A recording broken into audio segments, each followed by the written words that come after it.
আমরা সবাই কেমন আছি? সো আমরা সবাই তাড়াতাড়ি জয়েন করে ফেলি লাইভে। আসিফ, ওকে, আমরা সবাই তাড়াতাড়ি ক্লাসে জয়েন করে ফেলি এবং হচ্ছে আমরা আমাদের ফ্রেন্ডদেরকে মেনশন দিয়ে দেই। ঠিক আছে, ঠিক আছে। এখনো কেউ আসেন নাই। এই যে আমরা যখন ছোট ছিলাম টিচার আসার আগে আমরা চলে আসতাম, আর এখন এমন এক দুনিয়া আসছে যে আগে টিচার আসে তারপরে স্টুডেন্টরা আসে, রাইট? আচ্ছা, নো প্রবলেম, ইটস ওকে। সবাই একটু আমরা জয়েন করে ফেলি তাড়াতাড়ি, তাহলে ভাইয়া হচ্ছে ক্লাসটা শুরু করতে পারি। আজকে আমাদের একটা অস্থির ক্লাস হবে। ওকে, আমরা 3জন ভিউয়ার দেখতে পাচ্ছি। সো যারা আমরা জয়েন করছি একটু কমেন্ট করে এনশিওর করি, ঠিক আছে? একটু ভাইকে কমেন্ট করে একটু নিজের অস্তিত্বে জানান দাও, কোথা থেকে আছো, তোমার কি নাম, কেমন আছো, তোমার কি অনুভূতি, সবকিছু ব্যক্ত করতে থাকো এবং তোমার ফ্রেন্ডদেরকে মেনশন করতে থাকো, ঠিক আছে? আমরা দুইটা কাজ করবো একসাথে। আমরা হচ্ছে আমাদের ফ্রেন্ডদেরকে কি করব? আমরা আমাদের ফ্রেন্ডদেরকে মেনশন করব এবং আমরা হচ্ছে একটু রিঅ্যাক্ট করে দিব। আমরা আমাদের ফ্রেন্ডদেরকে মেনশন করবো এবং আমরা একটু রিঅ্যাক্ট করে দিব। আমরা একটু এই দুইটা কাজ করতে চাই। আমরা আমাদের ফ্রেন্ডদেরকে একটু মেনশন করব এবং আমরা একটু রিঅ্যাক্ট করে দিব, ঠিক আছে?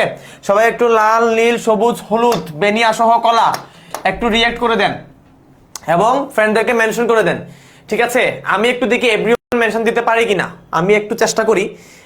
নাইমুর রহমান এভরিওয়ান মেনশন দিচ্ছেন, বাট আসলে লাভ নাই কেন? কারণ হচ্ছে আপনার এভরিওয়ান আসলে কোনো কাজ হবে না। কেমন আছেন ভাইয়া? অভ্রনীল, আলহামদুলিল্লাহ অনেক ভালো আছি।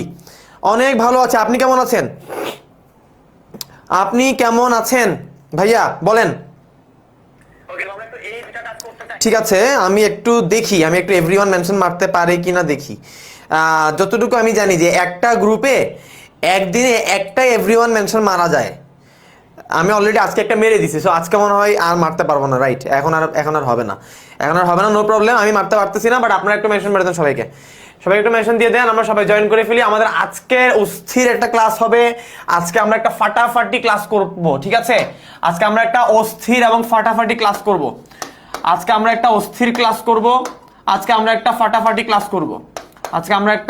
ফাটাফাটি ক্লাস করব। সো যারা হচ্ছে এখনো জয়েন করেনি তারা হচ্ছে একটা বিশাল মিস করবে, তারা একটা অনেক বড় মিস করে ফেলবে। সো আমরা মিসটা করতে চাই না, এই জন্য হচ্ছে আমরা আমাদের ফ্রেন্ডদেরকে নিয়ে সবাইকে নিয়ে আজকে ক্লাসটা করবো। বস চলে আসছে, শ্যামশ্রী আমার বস চলে আসছে। কেমন আছেন বস? ভালো আছেন? অস্থির আপন রয়, হ্যাঁ অস্থির, অনেক বেশি অস্থির। কেমন আছেন? আলহামদুলিল্লাহ আমি অনেক ভালো আছি। আপনারা কেমন আছেন একটু কমেন্ট করে জানান। ফ্রেন্ডদেরকে মেনশন করে দেন, রিঅ্যাক্ট করে দেন এবং আজকে যে আমাদের একটা অস্থির এবং ফাটাফাটি ক্লাস হতে যাচ্ছে সেটা একটু জানিয়ে দেন, ঠিক আছে? ভাইয়া কিন্তু আজকে কয়টার দিকে 4টা কি 4:30 দিকে একটা পোস্ট অলরেডি দিয়েছিলাম। একটা পোস্ট দিয়ে ভাইয়া জানিয়েছিলাম যে আজকে আমাদের একটা অস্থির ফাটাফাটি ক্লাস হতে যাচ্ছে, ঠিক আছে? বাট আমরা স্টিল লেট করতেছি, কারণ আমরা আসলে জাতিগতভাবেই এমন, আমরা ইন টাইমের আগে আসতে পারি না। এটা আমাদের একটা ব্যাড হ্যাবিট, একটা প্রবলেম, ঠিক আছে? সো আমাদের সবার উচিত এই প্রবলেম থেকে বের হয়ে আসা। টপিক কি ভাইয়া? Nice question, thank you. আজকে আমরা শুরু করবো তেজস্ক্রিয়তা দিয়ে। অর্থাৎ গত ক্লাসে আমরা যে আলফা বিটা গামা রশ্মি যে বিকিরণ, যেখান থেকে আমরা শেষ করছিলাম যে হচ্ছে আলফা রশ্মি বের হওয়া মানে কি? আলফা রশ্মি বের হওয়া মানে আমাদের হচ্ছে ভর সংখ্যা 4 কমে যাওয়া, প্রোটন সংখ্যা 2 কমে যাওয়া, রাইট? বিটা রশ্মি বের হওয়া মানে ভর সংখ্যা কোনো পরিবর্তন হয় না, আর হচ্ছে আমাদের কি হয়, আমাদের প্রোটন একটা বেড়ে যায়, ঠিক আছে? আসিফ হাসতেছো? সব ওকে? আচ্ছা, ঠিক আছে, ওকে, ঠিক আছে। সো আমরা সবাই একটু জয়েন করে ফেলি। মাত্র 63 জন আমরা আসছি। আমাদের গ্রুপে 12,000 মেম্বার আছে। 12,000 জনের মধ্যে 63 জন মানে হচ্ছে আসলে অনেক কম। সো এটা আমাদের জন্য খুবই লজ্জার একটা জিনিস। আমরা নিজেদেরকে লজ্জিত করতে চাই না, আমরা তাই একটু তাড়াতাড়ি জয়েন করে ফেলি। কেমন? আপনারা বলছে পারি এগুলা, হ্যাঁ অবশ্যই তো পারবেন। আপনাদের তো এইচএসসি কাছে, আপনারা সবাই অনেক ভালো বাচ্চা, লক্ষ্মী স্টুডেন্ট, সবাই অবভিয়াসলি পারবেন। কিন্তু কথা হচ্ছে ভাইয়া পারার না কোনো শেষ নাই, ঠিক আছে? এটা একটা মনে রাখবেন যে অনেকে বলে যে পারার কোনো শেষ নাই, পারার চেষ্টা বৃথা তাই। বাট আমি মনে করি পারার চেষ্টা কখনোই বৃথা না। আপনি যতই পারেন না কেন, আপনি পারার পরেও আপনি যত বেশি শিখতে চেষ্টা করবেন, যত বেশি বা জিনিসগুলোকে আপনি রিচ করতে থাকবেন, দেখবেন আপনার পারাটা তত বেশি বাড়তেছে। আপনার কাছে মনে হচ্ছে আপনি পারেন, বাট মাইন্ড ইট যে আপনি যতই পারেন না কেন আপনার পারার কিন্তু কমতি আছে।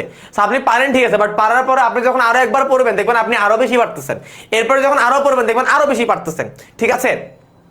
আচ্ছা, আমি দেখতে পাচ্ছি কমেন্ট সংখ্যা 83। আমার রোল নাম্বারও কিন্তু 83।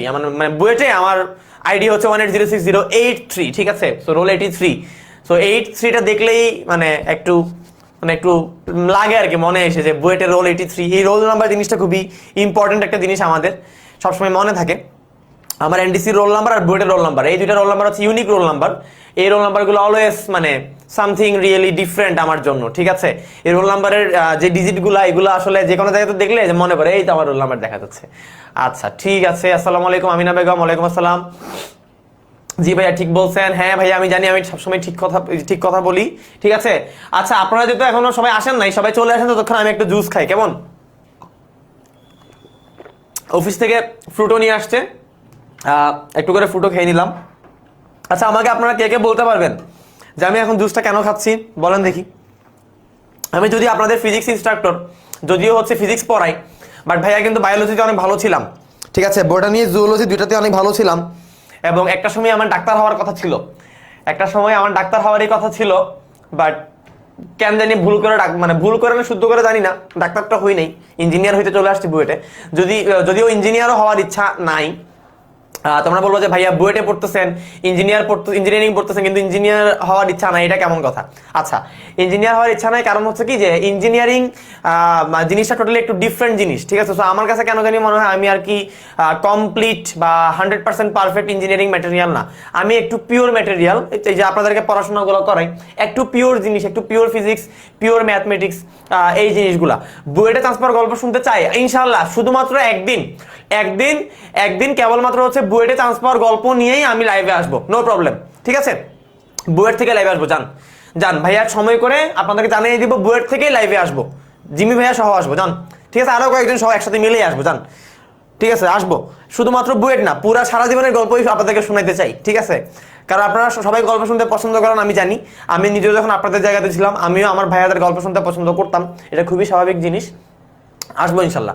তো যেটা বলতেছিলাম যে ভাইয়া আসলে বায়োলজিও ভালো পারতাম টুকটাক, মানে ফিজিক্স যেমন পারি বায়োলজি তার থেকে কম পারতাম এমনটা না, বায়োলজিও ভালো পারতাম। ছোট করে বলে রাখি, একটু ফিজিক্স ক্লাসে একটু করে বায়োলজি পড়াই দিই। আপনাকে অনেক ছোট লাগে ভাইয়া, হ্যাঁ আমি জানি, আমি এভারগ্রিন, আমি জানি তো। এই যে মোহাম্মদ ইমাজউদ্দিন, এই ব্যক্তিটা হচ্ছে অলওয়েজ এভারগ্রিন, ঠিক আছে। আমি জানি যে 40 বছর বয়সেও আমাকে ছোটই লাগবে, 60 বছর বয়সে গিয়েও হচ্ছে আমাকে সবাই বলবে যে তোমাকে তো আরেকবার বিয়ে দেওয়া যাবে, রাইট।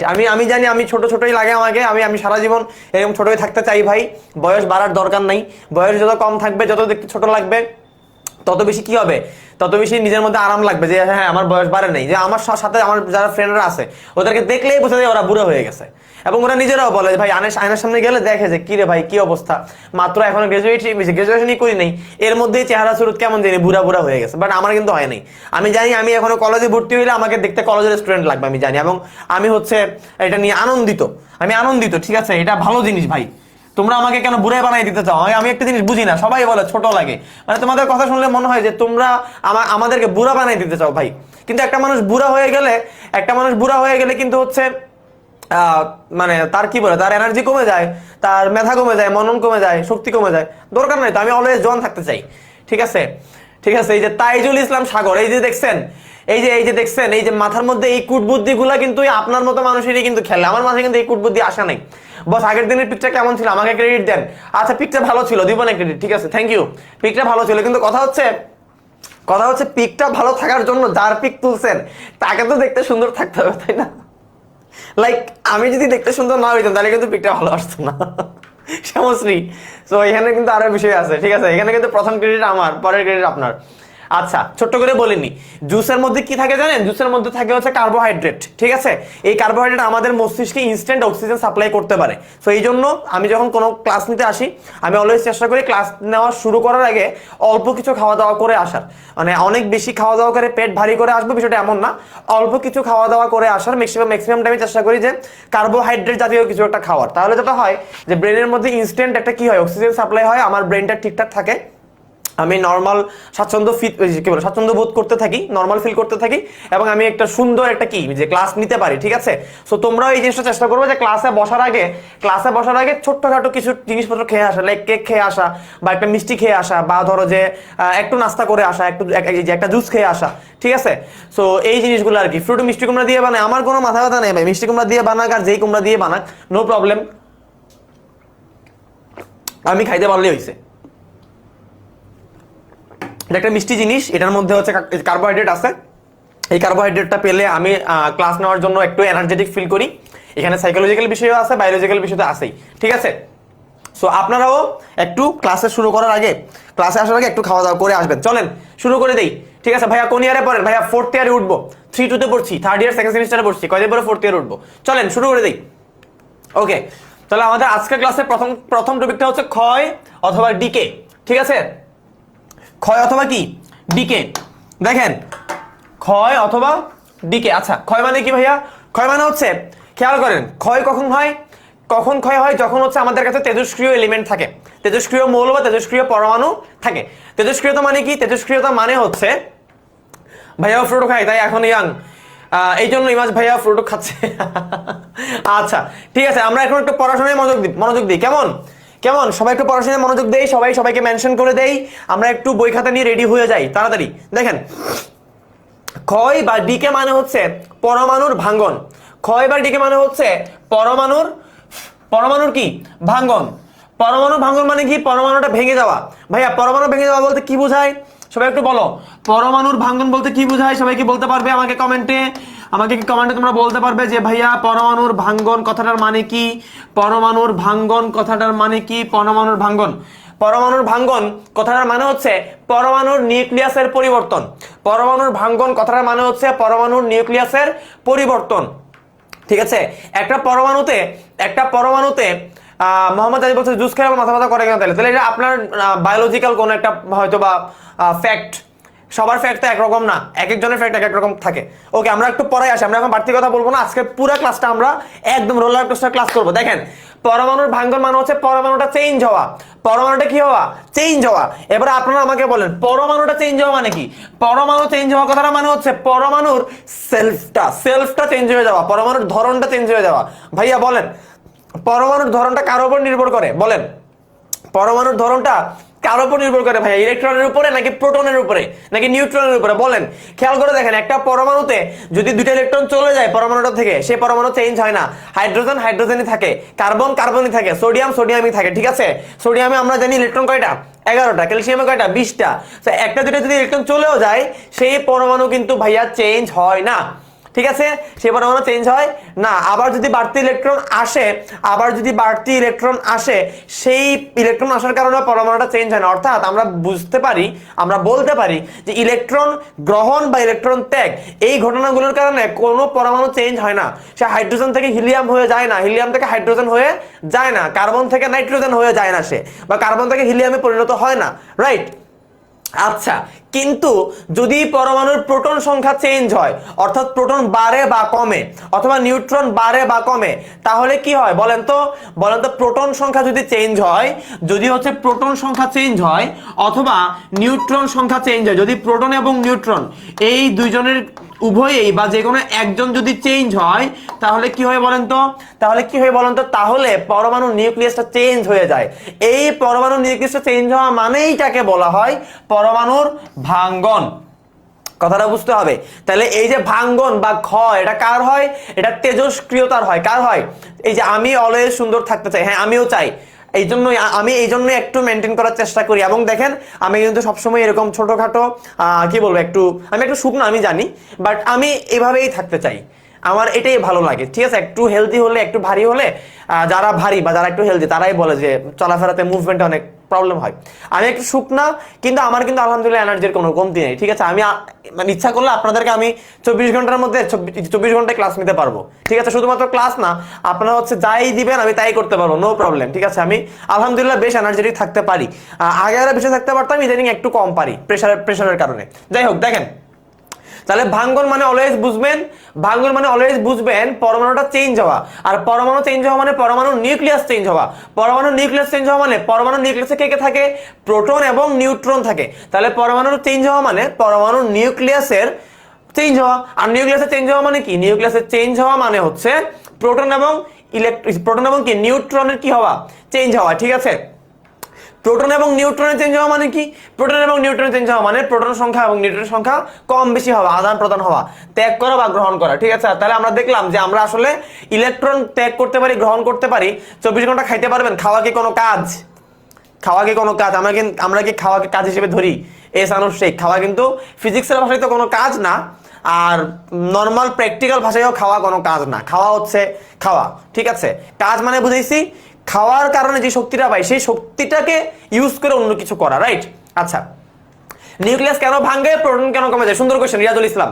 নিউক্লিয়াস ভাঙে বা প্রোটন কমে বা বাড়ে এই জিনিসগুলো হয় তেজস্ক্রিয়তার কারণে। যেই সমস্ত মৌলের মধ্যে বা যে সমস্ত পরমাণুর মধ্যে তেজস্ক্রিয়তার ধর্ম আছে, তেজস্ক্রিয়তা বিদ্যমান, তাদের মধ্যেই কেবল প্রোটন বা নিউট্রন চেঞ্জ হওয়ার এই ঘটনাটা ঘটে। তাহলে ক্ষয় কাকে বলে? কোন তেজস্ক্রিয় পদার্থের একটি পরমাণু একক সময়ে ভাঙ্গনকে ক্ষয় বলে। তাহলে একটা পরমাণু 1 সেকেন্ডে যতটুকু ভাঙে, একটা পরমাণু 1 সেকেন্ডে যতটুকু ভাঙে, বা আমরা একটা সহজ করে বলতে পারি যে একক সময়ে যতগুলো পরমাণু ভেঙে যায় তাকে আমরা কি বলি? ক্ষয় বলি। এবং ভাঙ্গনের যে সম্ভাবনা সেটাকে আমরা বলি অবক্ষয় ধ্রুবক। অর্থাৎ মনে করেন আমার কাছে 10টা পরমাণু আছে, এই 10টা পরমাণু কি? তেজস্ক্রিয় পরমাণু, অর্থাৎ যারা তাদের নিউক্লিয়াসকে চেঞ্জ করতে পারে। অর্থাৎ আমি তাদেরকে এনে রেখে দিলে, মনে করেন আমি ইউরেনিয়ামকে এখানে এনে রেখে দিলাম, তাকে কিচ্ছু করা লাগবে না, সে নিজেই তার থেকে কি চেঞ্জ হয়ে যেতে পারবে। সে নিজে কি আলফা রশ্মি বিটা রশ্মি কি করতে পারবে বলেন তো? বিকিরণ করতে পারবে। আবার তার উপরে যদি হচ্ছে একটা কি আসে, আবার তার উপরে যদি হচ্ছে একটা নিউট্রন এসে আঘাত করে, একটা প্রোটনে আঘাত করে বা একটা ইলেকট্রনে আঘাত করে, তাহলে তো কথাই নাই ভাইয়া, সে এমনিতেই তেজস্ক্রিয়, সে এমনিতেই আলফা রশ্মি বিটা রশ্মি কি করে? বিকিরণ করে। আলফা রশ্মি বিটা রশ্মি বিকিরণ করা মানে প্রোটন এবং নিউট্রনের চেঞ্জ হয়, অটোমেটিক্যালি করে। এবার কেউ যদি তাকে এসে আরো গুঁতা মারে তাহলে সে আরো জোরে করবে, রাইট? তাহলে মনে করেন আমি এখানে এনে 10টা ইউরেনিয়াম পরমাণুকে রেখে দিছি। এই 10টা ইউরেনিয়াম পরমাণুর মধ্যে কয়টা পরমাণু একক সময়ে বা 1 সেকেন্ডে ভাঙবে সেই সম্ভাবনা হচ্ছে অবক্ষয় ধ্রুবক। মনে করেন 1 সেকেন্ডে এই 10টার মধ্যে 3টা পরমাণু ভাঙবে, তাহলে সম্ভাবনাটা কত? 3/10 আমরা সবাই জানি, তাই না? পরমাণু 10টা ভাঙবে কয়টা? 3টা। তাহলে এই 3/10 এটা হচ্ছে কি? অবক্ষয় ধ্রুবক। এবং এই ধ্রুবকটা অবশ্যই কি? এই সম্ভাবনাটা অবশ্যই কি? একক সময়ে। এই সম্ভাবনাটা অবশ্যই একক সময়ে, এটা কিন্তু মনে রাখতে হবে। এই সম্ভাবনাটা অবশ্যই কি সময়ে? এই সম্ভাবনাটা অবশ্যই একক সময়ে, ঠিক আছে? বুঝলাম। যদি বুঝে থাকি তাহলে মুছে ফেলি, এবার দেখেন আমরা গত ক্লাসে প্রোটন এবং নিউট্রন পড়ছি, সরি আলফা রশ্মি এবং বিটা রশ্মি পড়ছি, তাই না? দেখেন আলফা বিঘটন সূত্র মানে হচ্ছে আমাদের পরমাণু থেকে আলফা রশ্মি বের হওয়া। মানে ভর সংখ্যা ছিল এ থেকে হয়ে গেছে a-4, অর্থাৎ 4টা কমে যাওয়া। আর হচ্ছে আমাদের কি পারমাণবিক সংখ্যা, মানে প্রোটন ছিল জেড হয়ে গেছে কত? -2, তার মানে প্রোটন সংখ্যা 2টা কমে যাওয়া। তাহলে আমাদের ভর সংখ্যা কত হয়? ভর সংখ্যা a থেকে a-4 হয়, প্রোটন সংখ্যা কত হয়? z থেকে z-2 হয়, অর্থাৎ প্রোটন 2টা কমে এবং ভর সংখ্যা কত কমে? 4 কমে, ঠিক আছে? তাহলে এটাকে আমরা কি বলবো? আলফা রশ্মি বিকিরণ মানে এই কাহিনীগুলো ঘটবে। এবার আসছে বিটা রশ্মি বিকিরণ। তো বিটা রশ্মি বিকিরণ মানে কি? এখানে আমি একটু ঠিক করে দিছিলাম এটা, তাই না? এই যে এটা আসলে 226, তো এখানে 226 হবে আর 89 আর এখানে বিটা হবে, এটা একটু ঠিক করে দিয়েছিলাম গত ক্লাসেও, আজকেও ঠিক করে নেন। তাহলে খেয়াল করেন ভাইয়া, বিটা রশ্মি বিকিরণ মানে হচ্ছে ভর সংখ্যা যা ছিল ভর সংখ্যা তাই থাকবে, এবং প্রোটন সংখ্যা কি হবে? যা ছিল তার থেকে 1 বাড়বে, এই যে এখানে 90 ছিল এখানে 91 হয়েছে, এখানে 88 ছিল এখানে 89 হয়েছে, ঠিক আছে? এটা আমরা গত ক্লাসেই দেখছি। তাহলে আজকে হচ্ছে কি করব আমরা? আমরা ইলেকট্রন চলে গেলে রাসায়নিক বিক্রিয়া, প্রোটন চলে গেলে নিউক্লিয়ার বিক্রিয়া, রাইট? এটা কি জিমি ভাইয়া করছে? আমি কমেন্টে পড়তে পারছি, বাট কে করছে আমি এটা পড়তে পারতেছি না কেন জানি। যাই হোক, হ্যাঁ আমি এই কথাটা আমরা দিয়ে বলতাম, ইলেকট্রন চলে গেলে রাসায়নিক বিক্রিয়া, আর প্রোটন চলে গেলে, শুধু চলে গেলে না, চলে গেলে বা আসলে, মানে ইলেকট্রন আসা যাওয়া করলে সেটা রাসায়নিক বিক্রিয়া, আর প্রোটন আসা যাওয়া করলে সেটা কি বিক্রিয়া? নিউক্লিয় বিক্রিয়া। দেখো, নিউক্লিয় বিক্রিয়া মানেই তো নিউক্লিয়াসের বিক্রিয়া, আর নিউক্লিয়াস মানেই প্রোটন এবং নিউট্রন, তার মানে বুঝাই যাচ্ছে যে প্রোটন এবং নিউট্রনের মধ্যে আদান প্রদান হবে। এবার আমরা একটা সুন্দর ম্যাথ করব। এখানে বলা হচ্ছে যে একটা পরমাণু আছে এ, যার ভর সংখ্যা 222 এবং পারমাণবিক সংখ্যা হচ্ছে 86, সেইটা একটা নিউক্লিয়ার বিক্রিয়ার কারণে কি হয়েছে? চেঞ্জ হয়ে কত হয়েছে? বি পরমাণুতে পরিণত হয়েছে। বি পরমাণুর ভর সংখ্যা হচ্ছে 210 এবং পারমাণবিক সংখ্যা হচ্ছে 84, ঠিক আছে? যদি হচ্ছে এরকম কেস হয় তাহলে বলতেছে এই বিক্রিয়ায় কতটা আলফা এবং কতটা বিটা কণা নির্গত হবে। কেউ কি করতে পারবেন? কে কি করতে পারবেন? আপনি যে আমাদের পড়াচ্ছেন এটাও তো কোনো কাজ না, এটা কাজ হবে। এই যে আমি হেডে হেডে পড়াচ্ছি, এটা কাজ। এটা ফিজিক্সের ভাষায়ও কাজ, বাস্তবতার ভাষায়ও কাজ। কারণ আমাকে কথা বলতে হচ্ছে, শক্তি খরচ করতে হচ্ছে, আমাকে একসাথে মেমোরি খাটাতে হচ্ছে, লিখতে হচ্ছে, ক্যালকুলেট করতে হচ্ছে, আপনাদের সাইকোলজি বুঝতে হচ্ছে, কথা বলতে হচ্ছে, সবকিছুই কাজ। ঠিক আছে, ফিজিক্সের ভাষায় কাজ না হলেও বাস্তবতার সাপেক্ষে কাজ। এবং এই যে আমি হাঁটতেছি, দুলতেছি, এই যে লিখতেছি, এগুলোও কি কাজ। ঠিক আছে, ওকে আসেন ফিজিক্স নিয়ে আমার সাথে মাতব্বরি করতে আসেন না, কেমন? ঠিক আছে, ফিজিক্স নিয়ে মাতব্বরি আপাতত কইরেন না, আপাতত ভালো মতো বুঝেন। দেখেন আলফা এবং বিটা কোণাঙ্ক কতটা নির্গত হবে, চলেন ভাই আমরা বুঝি। এই যে আরেকজন আসছে, আমরা পড়তেছি, এটাও তো কাজ, অবশ্যই কাজ। ফিজিক্সের ভাষায় কাজ না, বাট আসলে তো এটা কাজ, অবভিয়াসলি কাজ। দেখেন আমাদের কাছে ছিল এ 222 ছিল, এখানে ছিল কত? আচ্ছা এখানে বাম পাশে, ডান পাশে লিখছে তাই না? আমরা তাহলে ডান পাশে লিখি।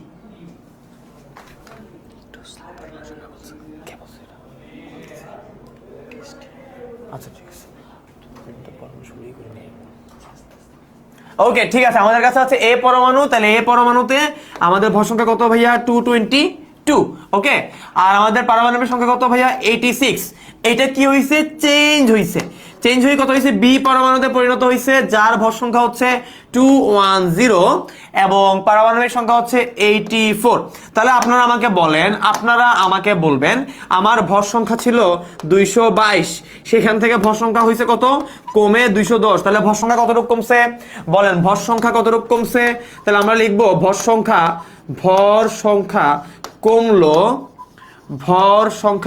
কমলো। কতটুকু কমলো? ছিল 222, হলো 210। তাহলে কয়টা কমলো ভর সংখ্যা? 12টা কমলো। কত কমলো ভর সংখ্যা? 12 কমলো। আপনার স্টুডিওতে একটু দেখান। আচ্ছা দেখাবো ইনশাল্লাহ। ওকে ভাইয়া, চেষ্টা করবো, আজকে পারবে কিনা জানি না, আরেকদিন একটু অফিসে আগে এসে একটু হচ্ছে যে মোটামুটি হাউসফুল থাকা অবস্থায় একটা সুন্দর করে ভিডিও করার জন্য দেখাবো। ওকে, নো প্রবলেম। দেখেন তাহলে ভর সংখ্যা কত কমছে ভাইয়া? ভর সংখ্যা কমে গেছে 12। বলেন একটা যদি আলফা রশ্মি বের হয়, আমাদের কাছে যে জানতে চাইছে আলফা রশ্মি কতটা বের হইছে, বলেন একটা আলফা রশ্মির জন্য ভর সংখ্যা কতটা কমে? একটা আলফা, 1 আলফা এর জন্য ভর সংখ্যা কমে 4। ভর সংখ্যা 1 আলফা এর জন্য কি কমে? কি 4। তাহলে 4টা ভর সংখ্যা কমে হচ্ছে একটা আলফার জন্য। তাহলে একটা ভর সংখ্যা কমে হচ্ছে 4/1 আলফার জন্য। তাহলে 12টা ভর সংখ্যা কমে হচ্ছে 12/4টা আলফার জন্য, অর্থাৎ মোট কয়টা? 3টা আলফার জন্য, রাইট? 3টা আলফার জন্য। তাহলে আমরা কি বুঝতে পারলাম যে অলরেডি আমাদের 3টা আলফা রশ্মি বের হয়ে গেছে? সবাই কি বুঝছি? তাহলে আমরা এখানে লিখতে পারি যে আমাদের এখান থেকে 3টা আলফা রশ্মি অলরেডি কি বের হয়ে গেছে। এবার বলেন ভাইয়া, প্রত্যেকটা আলফা রশ্মি বের হওয়ার জন্য প্রোটন কয়টা করে কমে? বলেন প্রত্যেকটা আলফা রশ্মি বের হওয়ার জন্য প্রোটন কয়টা করে কমে? বলেন তো সবাই, একটু কমেন্টে জানান। অলরেডি কিন্তু জানাইছি ভাইয়া, কিন্তু পড়াইছি জিনিসগুলো। বলেন লেখেন সবাই। একটা আলফা রশ্মি যদি বের হয়, একটা আলফা রশ্মির জন্য আমার প্রোটন কমে কয়টা? 2টা। প্রোটন 2টা কমে। আমার আলফা রশ্মি বের হইছে কয়টা? 3টা। তাহলে 3টা আলফা রশ্মির জন্য প্রোটন কমে, তাহলে কয়টা বলেন তো? একটার জন্য 2টা হলে 3টার জন্য কি 3 × 6টা। তাহলে প্রোটন কমে কয়টা হবে ভাইয়া? প্রোটন কমে হবে 6টা। প্রোটন 6টা কমে যাবে। তাহলে প্রোটন যদি 6টা কমে যায় তাহলে কত হওয়ার কথা? এখানে ছিল 86 থেকে যদি 6টা কমে যায়, তাহলে 86 থেকে 6টা কমে গেলে কত হওয়ার কথা? 80। হওয়ার কথা কত? 80। বাট আমার হয়েছে কত? 84। তাহলে যেহেতু তিনটা আলফা বেরিয়েছে, সেটা আমরা কনফার্ম, এটা কিন্তু শিওর, এটা কিন্তু 100% শিওর। মনে রাখবেন, এই যে 3টা আলফা বের হইছে, এটা কিন্তু 100% কি শিওর। তাহলে 3টা আলফা বের হওয়ার জন্য তো আমাদেরকে 6টা প্রোটন বের হওয়া লাগবে। 6টা প্রোটন বের হলে তো এখানে 80 হওয়ার কথা। তাহলে 84 কেন হইছে? আমাদের প্রোটন সংখ্যা হওয়ার কথা ছিল 80, বাট হয়ে গেছে 84। তার মানে কি হয়েছে? তার মানে 4টা এক্সট্রা প্রোটন এসে যোগ হয়েছে। বলেন এক্সট্রা প্রোটন কখন আসে বা প্রোটন সংখ্যা কখন বাড়ে? যখন আমাদের বিটা রশ্মি নির্গত হয়। যখন আমাদের কি বিটা রশ্মি নির্গত হয়, তখন আমাদের কি প্রোটন সংখ্যা বাড়ে। তাহলে এখানে প্রোটন বাড়ছে কয়টা? 4টা প্রোটন বাড়ছে। হওয়ার কথা ছিল 80টা, হয়েছে 84টা, তাহলে 4টা প্রোটন বাড়ছে। তাহলে 4টা প্রোটন বাড়ছে মানে বুঝবেন, যখনই দেখবেন প্রোটন বাড়ছে বুঝবেন প্রোটন বাড়া মানে বিটা রশ্মি নির্গত হওয়া। তাহলে প্রোটন বাড়ছে কয়টা? 4টা। তাহলে কয়টা বিটা রশ্মি নির্গত হয়েছে ভাইয়া বলেন তো? ভর সংখ্যায় কোনো চেঞ্জ হয়েছে? না, হয় নাই। ভর সংখ্যা 222 ছিল, তাহলে 3টা আলফা রশ্মির জন্য 4 4 করে 12 কমার কথা, সেই 12 কমে সুন্দর করে 210ই হয়েছে। তাহলে তাহলে আলফা এর জন্য কি কমছে? ভর সংখ্যা কমছে, কিন্তু বিটা এর জন্য ভর সংখ্যাতে কোনো ইফেক্ট পড়বে না। আবার আলফা এর জন্য ভর সংখ্যা প্রোটন সংখ্যা 86 থেকে 80 হওয়ার কথা, কিন্তু হয়ে গেল 84, মানে 4 বেড়ে গেল। এই 4 বাড়লো বিটা এর জন্য। তাহলে একটা বিটা এর জন্য কয়টা প্রোটন বাড়ে? একটা বিটা এর জন্য একটা প্রোটন বাড়ে। তাহলে প্রোটন বাড়ছে কয়টা? 4টা। তাহলে বিটাও বেরিয়েছে কয়টা? তাহলে আমরা বলতে পারি আমাদের বিটাও বেরিয়েছে 4টা। তাহলে 4টা বিটা রশ্মি বেরিয়েছে। সবাই কি বুঝছি? 4টা বিটা রশ্মি বেরিয়েছে। সবাই কি বুঝছি? কেমনে করে রিচ করতে পারছি জিনিসটা, কেমনে করে বুঝছি এটা কি বুঝলাম? মানে আমাদের ইনটুইশনের যেই অ্যাপ্রোচ সেটাকে আমরা বুঝতে পারছি। এই যে 222 থেকে 210 হইলো, তাহলে কমলো কয়টা? কমলো 12টা কমলো। তাহলে আমরা জানি ভর সংখ্যা কমে হচ্ছে আলফা রশ্মি বের হওয়ার জন্য। তাহলে একটা আলফা রশ্মি বের হলে ভর সংখ্যা কমে 4, তাহলে ভর সংখ্যা কমছে 12। তার মানে 4 4 4 3 4 12, তার মানে 3টা আলফা রশ্মি কি হয়ে গেছে? বের হয়ে গেছে। আবার 3টা আলফা রশ্মি বের হলে প্রত্যেকটা আলফা রশ্মির জন্য প্রোটন 2টা করে কমে, তাইলে 3টার জন্য 6টা করে কমার কথা। তাহলে 6টা করে কমলে 86 থেকে যদি আমি 6 মাইনাস করি তাহলে আমার 80 হওয়ার কথা। আমার হইলো 84, হইলো কত? 84। তাহলে 84 মানে কি 80 হওয়ার কথা ছিল, আবার 4টা বাড়ছে। তাহলে প্রোটন কখন বাড়ে? যখন আমাদের বিটা রশ্মি বের হয়। আর বিটা বের হইলে কি হয়? একটা বিটার জন্য একটা প্রোটন বাড়ে। তাহলে প্রোটন বাড়ছে 4টা, তার মানে বিটাও বেরিয়েছে 4টা। নাইস, বুঝলাম? যদি বুঝে থাকি নেক্সট এই যে এখানে করে দেওয়া আছে, আর দেখার দরকার নাই। এবার চলেন আমরা তেজস্ক্রিয়তার যে ক্ষয় সূত্র বা সূচকীয় সূত্র সেখানে আমরা চলে যাই। এই যে তেজস্ক্রিয় ক্ষয়ের সূচকীয় সূত্র কি বলা হচ্ছে দেখেন, বলা হচ্ছে কোন নির্দিষ্ট মুহূর্তে তেজস্ক্রিয় পদার্থের ভাঙ্গনের হার। এই লাইনটা না, এই অংশটা না খুবই গুরুত্বপূর্ণ। তেজস্ক্রিয় পদার্থের ভাঙ্গনের হার, ঠিক আছে? মনে করেন একটা রুমে বা একটা বদ্ধ সারফেসে আপনি 100টা তেজস্ক্রিয় পরমাণু অর্থাৎ 100টা ইউরেনিয়াম রেখে দিচ্ছেন। কথার কথা আপনি 100টা ইউরেনিয়াম এনে কি করছেন? রেখে দিচ্ছেন। তাহলে কি হবে? ওই ইউরেনিয়াম গুলোর মধ্যে কিছু কিছু ইউরেনিয়াম কি হবে? ভেঙে যাবে, ভেঙে অন্য কিছুতে পরিণত হবে, ঠিক আছে? তাহলে বুঝবেন যে তেজস্ক্রিয়তা মানে হচ্ছে পরমাণুটা চেঞ্জ হয়ে যাওয়া, তার মানে পরমাণুর ভাঙ্গনের হার।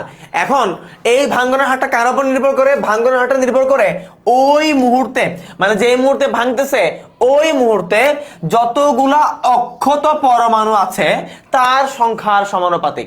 তাহলে এখানে দুটো জিনিস, আরিয়ান ইসলাম স্লোলি পড়াচ্ছি ভাই, এর থেকে স্লোলি আসলে পড়ানো পসিবল না। আমি কথাটা একটু এফোর্ট দিয়ে বলতেছি, বাট দ্যাট ডাজন্ট মিন যে আমি আসলে ফাস্ট পড়াচ্ছি। আর আগের স্লাইডে যেগুলো পড়ালাম, আগের স্লাইডে যেগুলো পড়ালাম এগুলা কিন্তু অলরেডি গত ক্লাসের পড়া। আজকে আবার আমি রিভাইজ করছি, এগুলো আসলে পড়ানোর কথাও না, ঠিক আছে? এগুলো অলরেডি গত ক্লাসে আমরা পড়ছি। দেখেন দেখেন মনোযোগ দেন, তাইলে বুঝবেন। মনোযোগ না দিলে আসলে আসতে পড়েও লাভ নাই, মনোযোগ দেওয়া লাগবে। বলা হচ্ছে যে কোনো একটা অবস্থায় কোনো একটা নির্দিষ্ট মুহূর্তে মানে কোনো একটা কি মোমেন্টে, কোনো একটা মোমেন্টে মনে করেন যে হচ্ছে এই যে আমি এখন একটা কথা বলতেছি, আমি অনেকগুলো শব্দ উচ্চারণ করতেছি, এই প্রত্যেকটা শব্দই কিন্তু এক একটা মোমেন্টে উচ্চারিত হচ্ছে। ঠিক সেরকম একটা সার্টেন মোমেন্টে আমার কতটা তেজস্ক্রিয় পদার্থ বা তেজস্ক্রিয় পরমাণু ভেঙে যাবে সেইটা ডিপেন্ড করবে ওই মোমেন্টে কতগুলো পরমাণু এক্সিস্ট করে। তার মানে ওই মোমেন্টে কতগুলো পরমাণু অক্ষত আছে, তার মানে কতগুলা ভাঙ্গে নাই এমন পরমাণু আছে। বলেন তো এটাই হওয়ার কথা না? এটাই হওয়ার কথা না? আমার কাছে যত বেশি অক্ষত পরমাণু থাকবে, অর্থাৎ না ভাঙ্গা পরমাণু থাকবে, তত বেশিই তো পরমাণু ভাঙতে পারবে, রাইট? আমার কাছে মনে করেন পরমাণু আছে 10টা, তাহলে 10টা পরমাণু থাকলে মনে করেন ভাঙ্গা, এই যে কথার কথা মনে করেন ভাঙবে মনে করেন 5টা। বাট আমার কাছে যদি পরমাণু 10টার জায়গাতে 100টা থাকে, যদি 100টা থাকে, তাহলে আপনারা বলেন তো 100টার মধ্যে কি আর 5টা ভাঙবে? অবশ্যই না। এবং আমি 10টার জন্য 5টা বললে 100টার জন্য 50টা হবে, তাই না? 50টা বৈকিক নিয়ম করলে। কিন্তু অ্যাকচুয়ালি দেখা গেছে যে 100টা থাকলে সেখানে 50টা না, বরং আরো বেশি ভাঙে। মনে করেন সেখানে ধরেন যে মোটামুটি 70 কিংবা 80টার মতো ভেঙে যায়। কথার কথা বললাম, ঠিক আছে? অর্থাৎ সহজ করে বললে একটা সার্টেন মোমেন্টে কতগুলো পরমাণু ভাঙবে সেইটা নির্ভর করবে ওই মোমেন্টে কতগুলো পরমাণু সঠিক বা অক্ষত অবস্থায় আছে। সবাই কি বুঝতে পারছেন? সবাইকে বুঝতে পারছি? আমি আরেকবার বুঝাই চলেন, আমি আরো একবার বুঝাই চলেন। মনে করেন আমাদের কাছে পরমাণু আছে, কি বলছে? কোন নির্দিষ্ট মুহূর্তে তেজস্ক্রিয় পদার্থের ভাঙ্গনের হার মানে কি? মানে একক সময়ে কয়টা ভাঙতেছে। লেখেন ভাঙ্গনের হার মানে একক সময়ে কয়টা ভাঙছে, একক সময়ে কয়টা পরমাণু কি হচ্ছে, কয়টা পরমাণু ভাঙছে, সেটাই হচ্ছে ভাঙ্গনের হার।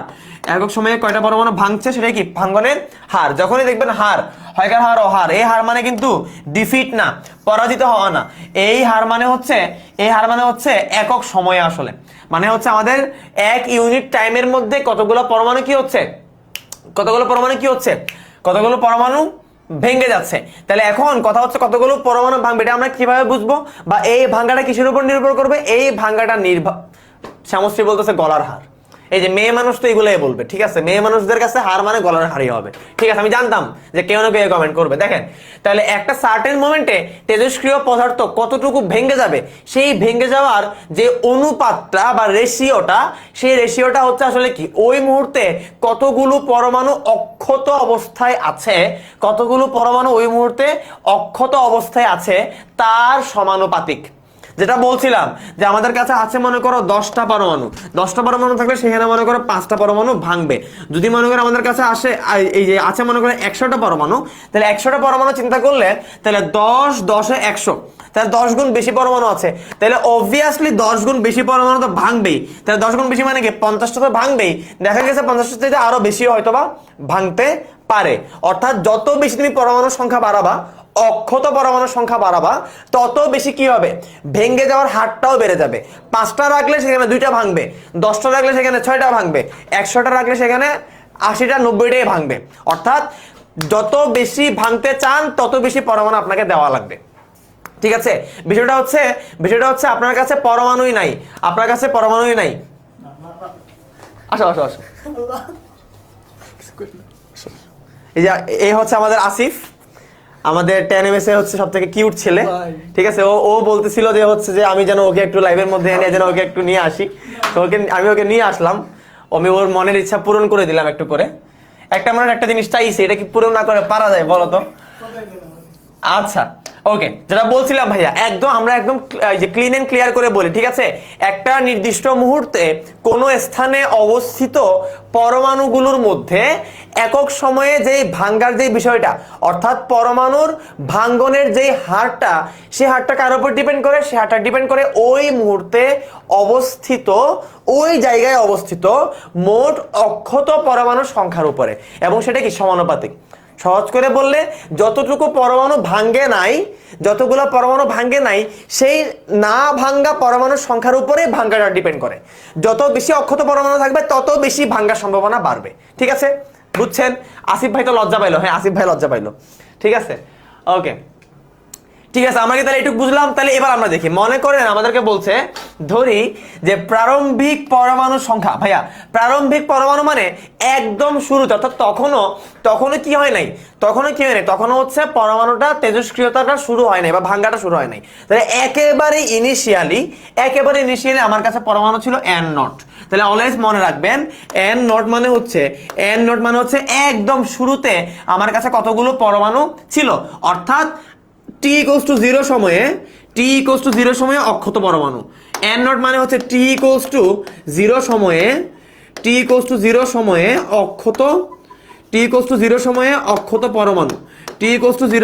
অক্ষত পরমাণু। সবাই একটু লিখে নেন। n0 মানে হচ্ছে একদম শুরুতে, হ্যাঁ? তাহলে একদম শুরুতে মানে কি? একদম শুরুতে মানে t = 0 সময়ে, মানে তখন টাইম স্টার্টই হয় নাই, অর্থাৎ পরমাণুটার ভাঙ্গা শুরুই হয় নাই, তেজস্ক্রিয়তা শুরুই হয় নাই, ঠিক আছে? তাহলে ওই সময়ে আমার যেটুকু পরমাণু ছিল সেটাকে আমরা বলি n0 বা প্রারম্ভিক পরমাণুর সংখ্যা, বা ম্যাথমেটিক্যালি বললে t = 0 সময়ে আমার অক্ষত পরমাণুর সংখ্যা। এখন আমার পরমাণুতে কি হবে? কমবে, অবশ্যই পরমাণু কমবে, মানে তেজস্ক্রিয়তা যেহেতু ঘটবে তাহলে পরমাণু তো অবশ্যই কমবে। তাহলে কি হবে? আমার কাছে ছিল কত n0, কত ছিল n0 ছিল। n0 থেকে কি হবে? কিছু পরমাণু ভেঙে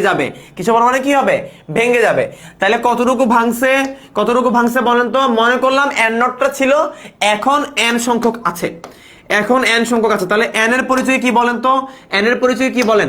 এই n হচ্ছে t সময় পরে, এই n হচ্ছে t সময় পর অক্ষত পরমাণুর সংখ্যা, t সময় পর অক্ষত পরমাণুর সংখ্যা, t সময় পর অক্ষত পরমাণুর সংখ্যা। ঠিক আছে, ঠিক আছে, t সময় পর অক্ষত পরমাণুর সংখ্যা, এটা সবাই মনে রাখবেন, এটা সবাই কি মনে রাখবেন। তাহলে n হচ্ছে কি? n হচ্ছে একটু আগে ছিল n নট, একটু পরে অর্থাৎ t সময় পরে কি হবে? কিছু পরমাণু ভেঙে যাবে, সেগুলো ভেঙে যাওয়ার পরে যতগুলো আছে সেটা কি n। তাহলে আপনারা বলেন তো n নট এবং n এদের মধ্যে কে বড় হবে? বলেন তো n নট এবং n এদের মধ্যে কে বড় হবে? কে বড় হবে বলেন তো, একটু বলেন তো, একটু বলেন তো। হাসনাত আল মুবিন, তপতি, এই যে কি বল, শ্যামশ্রী, সুরিয়া খানম, তানভীর ইসলাম, বলেন তো n নট এবং n এর মধ্যে অবশ্যই n নট বড় হবে। রাইট, কারণ ইনিশিয়ালি অনেকগুলো পরমাণু ছিল, তাদের মধ্যে হচ্ছে কি অলরেডি অনেকেই ভেঙে গেছে, ভেঙে গিয়ে n সংখ্যক হয়েছে। তাহলে এই n এর মানে কি? এই n এর মানে হচ্ছে এই n ও কিন্তু অক্ষত পরমাণু, এই n, শুধু n, অনলি n, এটাও কিন্তু অক্ষত পরমাণু। কিন্তু কোন অক্ষত পরমাণু? t সময় পরে, অর্থাৎ কিছু পরমাণু ভেঙে যাওয়ার পরে। আর n কি? n হচ্ছে t, n নট কি? n নট হচ্ছে একদম শুরুর সময়ে t = 0 সেকেন্ডে যতটুকু পরমাণু অক্ষত ছিল। বুঝতে পেরেছি সবাই? সবাই বুঝতে পেরেছি? ওকে, সবাই যদি বুঝতে পেরে থাকি তাহলে হচ্ছে আমরা পরে, হ্যাঁ ওকে ঠিক আছে। এখন কথা হচ্ছে তাহলে শুরুতে ছিল n নট, পরে হলো n, তাহলে কি হলো? ভাঙলো না? কিছু পরিমাণ ভাঙছে না? কতটুকু ভাঙছে? dn পরিমাণ ভাঙছে, dn ভাঙছে। তাহলে বলেন dn সমান কত? বলেন dn সমান কত? dn সমান ছিল n নট, ভেঙে হইছে n, তাই না? তাহলে dn সমান n not minus n, dn সমান n নট মাইনাস n। আমি আরেকটু এই পাশ থেকে লিখি, কেমন? যদিও আমাকে দেখা যাচ্ছে না, বাট নো প্রবলেম, আপনারা শুনতে পাচ্ছেন। তাহলে dn সমান কত? dn সমান n নট মাইনাস n। ঠিক আছে, এটা মনে রাখবেন। তাহলে এই যে dn পরিমাণ ভাঙছে, তাহলে বলেন তাহলে dn এর পরিচয় কি? dn এর পরিচয় হচ্ছে কতটুকু পরমাণু ভাঙছে, dn এর পরিচয় হচ্ছে কতটুকু ভাঙলো, কতটুকু পরমাণু কি ভাঙলো, কতটুকু পরমাণু কি ভাঙলো। ঠিক আছে, কতটুকু কি ভাঙলো, বুঝলাম। তাহলে dn হচ্ছে কি? কতটুকু ভাঙলো। এখন বিষয়টা হচ্ছে এই dn সংখ্যক পরমাণু ভাঙতে আসলে আমরা তো বললাম t সময় লাগছে, বাট আমরা কি করব? তোমরা তো জানো যে ফিজিক্সে যে কোনো থিওরি এস্টাবলিশ করার জন্য আমরা খুবই ছোট একটা পোরশন ধরে নেই, খুবই ছোট পোরশন, খুবই স্মলার পোরশন আমরা ধরে নিই, তাই না?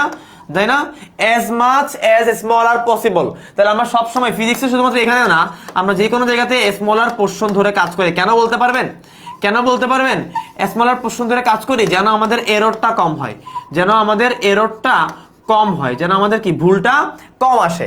এই জন্য আমরা এই যে dn বা dt টাইম, এটাকে অনেক ছোট ধরবো, অনেক ছোট সময়, অল্প সময়। তাহলে অল্প সময়টাকে আমরা t বলি না, আমরা অল্প সময়টাকে বলি, খুবই অল্প সময় মানে আমরা সেটাকে বলি dt।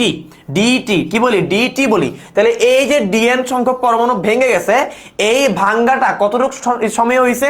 এই ভাঙ্গাটা অ্যাকচুয়ালি dt সময় হয়েছে, এই ভাঙ্গাটা অ্যাকচুয়ালি dt সময় হয়েছে। অর্থাৎ আমি যদি আরেকটু গুছিয়ে বলি, তাহলে জিনিসটা হবে এরকম, t = 0 সেকেন্ড, এইখানে আমার পরমাণু ছিল n নট, t = এখন কত হয়েছে?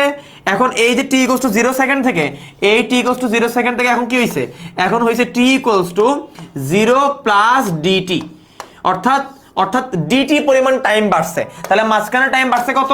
মাঝখানে টাইম বাড়ছে dt। কত টাইম বাড়ছে? dt টাইম বাড়ছে। তাহলে dt টাইম বাড়ার কারণে আমার পরমাণুর সংখ্যা n নট থেকে কি হয়েছে? n নট থেকে কমে n হয়েছে, n নট থেকে কমে কি হয়েছে? n হয়েছে। তাহলে পরমাণুটা চেঞ্জ হয়েছে কতটুকু? পরমাণু চেঞ্জ হয়েছে dn। কতটুকু চেঞ্জ হয়েছে? dn। এই dn মানে কি? এই dn মানে হচ্ছে n নট মাইনাস n। সবাই বুঝছি আপেক্ষিক ত্রুটি, হ্যাঁ ঠিক আছে। তাহলে এইটুকু সবাই বুঝছি না? আমরা সবাই এইটুকু বুঝছি, সবাইকে ক্লিয়ার? এইটুকু বুঝছি সবাই বুঝছি। যদি এইটুকু বুঝে থাকি তাহলে এবার একটু বাম পাশে দেখেন, তাহলে আমাদের টাইম ছিল 0 সেকেন্ড, সেখান থেকে আমরা dt পরিমাণ টাইম বাড়ালাম। এই যে 0 সেকেন্ড ছিল, সরি মুছে ফেললাম, আচ্ছা আবার লিখি, নো প্রবলেম। আমাদের 0 সেকেন্ড ছিল, আমাদের টাইম ছিল 0 সেকেন্ড। সেখান থেকে আমরা কি করলাম, সেখান থেকে আমরা ডিটি পরিমাণ টাইম বাড়ালাম। ডিটি পরিমাণ টাইম বাড়ানোর কারণে তাহলে এই ডিটি টাইমের ডিফারেন্সে আমাদের ডিএন সংখ্যক পরমাণু ভেঙে গেল। তার মানে হলো এই যে ডিটি সময়, এই ডিটি সময়ের মধ্যে আমাদের পরমাণু ভেঙে গেল ডিএন সংখ্যক। তাহলে আমরা বলছি একক সময়, এই যে ভাঙ্গনের হার, এই হার মানে কি বলে দিয়েছিলাম, এই হার মানে গলার হার না, এই হার মানে হচ্ছে একক সময়। লিখেন এই হার মানে কি, এই হার মানে হচ্ছে একক সময়। এই হার মানে কি, এই হার মানে হচ্ছে একক সময়। পদার্থের ভাঙ্গনের হার মানে হচ্ছে, পদার্থের ভাঙ্গনের হার মানে হচ্ছে একক সময়ে কতটুকু ভাঙছে। তাহলে এই যে ডিটি সময়ে, এই যে ডিটি সময়ে ভাঙছে, ডিটি সময়ে ভাঙছে ডিএন পরিমাণ, তাহলে একক সময়ে ভাঙলো ডিএন ডিভাইডেড বাই ডিটি পরিমাণ। একক সময়ে ভাঙলো ডিএন ডিভাইডেড বাই ডিটি পরিমাণ, একক সময়ে ভাঙলো ডিএন ডিভাইডেড বাই ডিটি পরিমাণ। বুঝলাম? বুঝলাম? এই ডিএন ডিটি কি জিনিস বুঝলাম? সবাই কি বুঝছি? সংখ্যার সাথে ডেফিনেশনের সাথে ম্যাথমেটিক্যাল যেই ক্যালকুলেশন, ডেফিনেশনের সাথে আমাদের যেই ফর্মুলা, এই ফর্মুলার রিলেশনটা বুঝছি আমরা সবাই? বুঝছি? আমি যদি আর একটু সামারি করি, আমি আরো একবার সামারি করতে চাই, কারণ এটা বুঝে গেলে পরের গুলা ছটপট আমরা করে ফেলতে পারবো। আমি আরো একটু সামারি করতে চাই। একদম শুরুর মোমেন্টে কোনো পরমাণু ভাঙ্গে নাই, তার মানে t = 0 সেকেন্ড, পরমাণু ছিল n0। এরপরে কি হইলো, আমি ডিটি পরিমাণ টাইম বাড়ালাম। তাহলে ডিটি পরিমাণ টাইম বাড়ানো মানে কি, এখন টাইম কত আমার, এখন টাইম হচ্ছে 0 প্লাস ডিটি, তাহলে টাইম = এখন ডিটি। তাহলে এই ডিটি টাইমে আমার পরমাণু কত হইছে, আমার পরমাণু n0 থেকে কমে n সংখ্যক হইছে। তাহলে আমরা বলতে পারি, অবশ্যই আমরা বলতে পারি আমাদের এখানে n নটটা অবভিয়াসলি n এর থেকে কি গ্রেটার দেন। ঠিক আছে, এখন তাহলে এখানে আমরা dn কত বলবো, dn মানে কি, dn মানে কতটুকু ভাঙছে। তাহলে dn আসলে কত, dn হচ্ছে ছিল n নট, হয়ে গেছে n, তাহলে এতটুকু কি ভাঙছে। এবং এই ভাঙ্গার জন্য সময় লাগছিল কত, এই ভাঙ্গার জন্য সময় লাগছিল ডিটি সেকেন্ড। তাহলে দেখো, তাহলে ডিটি সময়ের মধ্যে ভেঙে যায় ডিএন সংখ্যক পরমাণু। তাহলে এক সেকেন্ডের মধ্যে, এক সেকেন্ড মানে একক সময়ের মধ্যে, একক সময় কেন, কারণ আমাদের পরমাণুর ভাঙ্গনের হারটা দরকার, এই যে হার, রেশিওটা দরকার, রেটটা দরকার, রেট। এই হার মানে হচ্ছে রেট, এই হার মানে হচ্ছে রেট। ঠিক আছে, রেট দরকার আমাদের। তাহলে এক সেকেন্ডে বা একক সময়ে কতটুকু কমে, ডিএন বাই ডিটি। তাহলে এই যে ডিএন বাই ডিটি, এটা আমরা একটু পরে ইউজ করব। ঠিক আছে, ঠিক আছে, সবাই কি এইটা বুঝছি, সবাই কি এইটুক বুঝছি? ওকে, যদি এইটুক বুঝে থাকি তাহলে হচ্ছে আমরা, আচ্ছা ছটপট এটা কে লিখছেন আপনি দেখে, আচ্ছা ছটপট তো আমিই বলি, তাই না? এটা তো মনে হয় আমিই বলি, এটা তো মনে হয় আমারই কথা, দেখে তো পরিচিত লাগতেছে। এইটাকে কি দ্বারা প্রকাশ করা হয়? হ্যাঁ, নাইস কোয়েশ্চেন রাজবীর, একটু পরে দেখতেছি, চলেন। তাহলে আমরা বলতেছি, আমরা কি বলছিলাম বলেন তো, আমরা কি বলছিলাম? আমরা বলছিলাম একটা নির্দিষ্ট মুহূর্তে তেজস্ক্রিয় পরমাণুর ভাঙ্গনের হার। তাহলে ভাঙ্গনের হারটা কোনটা, এই যে ডিএনডিটি বের করলাম না, এই যে ডিএনডিটি, এই ডিএনডিটিটাই হচ্ছে ভাঙ্গনের হার। লেখেন, এই ডিএনডিটিটাই হচ্ছে ভাঙ্গনের হার, এই ডিএনডিটিটাই হচ্ছে কি ভাঙ্গনের হার, এই ডিএনডিটি হচ্ছে ভাঙ্গনের হার। সবাইকে বুঝতে পারছি? এই ডিএনডিটি কি আমরা বলি ভাঙ্গনের হার। এখন আমরা কি বলছি, এই ভাঙ্গনের হারটা হচ্ছে ওই মুহূর্তে অক্ষত পরমাণুর সমানুপাতিক। তাহলে ভাঙ্গনের হার পেয়ে গেছি না ডিএনডিটি। তাহলে এই ডিএনডিটি কার সমানুপাতিক, এই ডিএনডিটি কার সমানুপাতিক, এই ডিএনডিটি হচ্ছে কার সমানুপাতিক? সবাই বলেন, সবাই কমেন্টে বলেন। এই ডিএনডিটি হচ্ছে ভাঙ্গনের হার, এই ডিএনডিটি হচ্ছে ভাঙ্গনের হার। এই যে আমরা একটু আগে লিখে আসলাম, এই যে ভাঙ্গনের হার, এই যে ভাঙ্গনের হার। তাহলে এই ভাঙ্গনের হার কার সমানুপাতিক, ওই মুহূর্তে অবস্থিত অক্ষত পরমাণুর সমানুপাতিক। তাহলে ওই মুহূর্তে অবস্থিত, হ্যাঁ ভাইয়া নোট দিয়ে দিব শামসুল আরিফিন রিফাত, নোট দিয়ে দিব। তাহলে বলেন, ওই মুহূর্তে অবস্থিত অক্ষত পরমাণু, তাহলে ওই মুহূর্তে অক্ষত পরমাণুর সংখ্যা কতটা? ওই মুহূর্তে অক্ষত পরমাণুর সংখ্যা হচ্ছে n, তাই না? কত? n। এই যে আমরা এখানে দেখতে পাচ্ছি, এই যে আমাদের এখানে n0 ছিল, n0 থেকে কত হইছে, n হইছে। এই n কিন্তু অক্ষত পরমাণুর সংখ্যা, এই n কিন্তু অক্ষত পরমাণুর সংখ্যা। আমি লিখে দিছিলাম এই n হচ্ছে অক্ষত পরমাণুর সংখ্যা। কতটুক সময় পরে, এই যে ডিটি সময় পরে, তাহলে ডিটি সময় পরে অক্ষত পরমাণুর সংখ্যা কত? n। ঠিক আছে, কত? এন। তাহলে আমরা বলছি আমাদের ভাঙ্গনের হার হচ্ছে ডিএনডিটি, এটা কার সমানুপাতিক, এটা কার সমানুপাতিক, এটা হচ্ছে ওই মুহূর্তে অবস্থিত অক্ষত পরমাণু। অক্ষত পরমাণু কত? অক্ষত পরমাণু হচ্ছে এই যে দেখো, এই যে ডিটি সময় পরে অক্ষত পরমাণুর সংখ্যা হচ্ছে এন, তাই না? এটাই এখানে লেখা ছিল। তাহলে এন এর সমানুপাতিক, এন এর কি সমানুপাতিক। কিন্তু কথা হচ্ছে সমানুপাতিক মানে কি, বাড়লে বাড়বে কমলে কমবে, রাইট? এটা আমরা বুঝলাম। কিন্তু এইখানে কি হচ্ছে, এখানে তো ক্ষয় হচ্ছে। কি হচ্ছে এখানে? কি হচ্ছে? ক্ষয় বা ডিকে হচ্ছে। তাহলে ক্ষয় বা ডিকে মানে কি? ক্ষয় বা ডিকে মানে কমে যাওয়া। ক্ষয় বা ডিকে মানে কি? কমে যাওয়া। কি হওয়া? কমে যাওয়া। এই কমে যাওয়া বোঝানোর জন্য আমরা সামনেটা কি দিব? মাইনাস দিব। কি দিব? মাইনাস দিব। তাহলে বলো এই যে ডিএনডিটি এটা কি? এটা হচ্ছে ভাঙ্গনের হার। এটা কিসের হার? এটা ভাঙ্গনের, এটা ভাঙ্গনের হার। সবাই একটু লিখো, এটা কিসের হার? ভাঙ্গনের হার। এই যে এন, এটা কি? এটা হচ্ছে ডিটি সময় পরে, এটা হচ্ছে ডিটি সময় পর, ডিটি সময় পর অক্ষত, ডিটি সময় পর অক্ষত পরমাণু, ডিটি সময় পর অক্ষত পরমাণু। আর এই যে মাইনাসটা, এটা কেন হচ্ছে? কারণ এখানে ডিকে হচ্ছে। এখানে কি হচ্ছে? ডিকে হচ্ছে। ডিকে, ডিকে মানে ক্ষয় হচ্ছে, ক্ষয় হচ্ছে, এই জন্য মাইনাসটা। বুঝলাম? এবার আমরা কি করব? এই ফর্মুলাকে ধরে আমরা খুব সুন্দর করে আমরা প্রতিপাদন করব। তাহলে আমরা কি পেলাম? আমরা পেলাম আমাদের ডিএন ডিটি সমানুপাতিক হচ্ছে কত? এন, সামনেটা কি দিব? মাইনাস। তাহলে আমরা সবাই জানি যে যে কোনো সমানুপাতিক চিহ্ন উঠানোর জন্য আমাদের কি লাগে? একটা কনস্ট্যান্ট নিয়ে আসতে হয়। তাহলে আমরা এখানে কি লিখবো? ডিএন ডিটি সমান সমান, তাহলে কনস্ট্যান্ট কিছু, তাহলে এই যে মাইনাসটা না, এই মাইনাসটা এখানে দিয়ে নেই, তাহলে এই যে দিয়ে দিলাম মাইনাসটা দিয়ে দিলাম, ঠিক আছে? তাহলে বলো, তাহলে এখানে যদি আমরা হচ্ছে এখন যদি লিখতে চাই তাহলে কি লিখবো?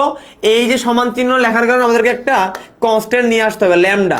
আমরা তাকে কি বলবো? আমরা তাকে বলবো ল্যামডা। কি বললাম? ল্যামডা বললাম। এই ল্যামডা কি? এই ল্যামডা হচ্ছে একটা প্রপোর্শনাল কনস্ট্যান্ট। লেখো, এই ল্যামডা হচ্ছে একটা প্রপোর্শনাল কনস্ট্যান্ট। এই ল্যামডা হচ্ছে প্রপোর্শনাল কনস্ট্যান্ট। এই প্রপোর্শনাল কনস্ট্যান্ট হচ্ছে কি নাম কি? এই প্রপোর্শনাল কনস্ট্যান্টের নাম হচ্ছে ক্ষয় ধ্রুবক। এই প্রপোর্শনাল কনস্ট্যান্টের নাম হচ্ছে ক্ষয় ধ্রুবক। সবাইকে বুঝছি? সবাইকে বুঝছি? এই প্রপোর্শনাল কনস্ট্যান্টের নাম কি? এই প্রপোর্শনাল কনস্ট্যান্টের নাম হচ্ছে, একজন বলতে স্যার অনেকটা নাকি রকেট সায়েন্সের মতো। ভাই এগুলো খুবই সহজ, এগুলো খুবই সহজ ফিজিক্স, রকেট সায়েন্স কিছু নাই এখানে। দেখেন তাহলে এটা কি ভাইয়া? এই ল্যামডাটা কি? এই ল্যামডাটা হচ্ছে ক্ষয় ধ্রুবক। সবাই কি বুঝছি? সবাই কি বুঝছি? তাহলে আমরা ল্যামডাকে কি বলবো? আমরা ল্যামডাকে ক্ষয় ধ্রুবক বলবো। তাহলে আমরা একটা ফর্মুলা পেয়ে গেছি, সেইটা হচ্ছে ডিএন ডিটি সমান সমান মাইনাস ল্যামডা এন, তাই না? Minus lambda n, dn dt সমান সমান মাইনাস ল্যামডা এন, ঠিক আছে? তাহলে এই মাইনাসটাকে আমরা এই যে এই পাশে নিয়ে দিলাম, তাহলে মাইনাস ল্যামডা এন, তাই না? আমরা এই মাইনাসটাকে এই পাশে দিয়ে দিলাম, তাহলে মাইনাস ল্যামডা এন আমাদের হয়ে গেল। সবাই কি বুঝছি?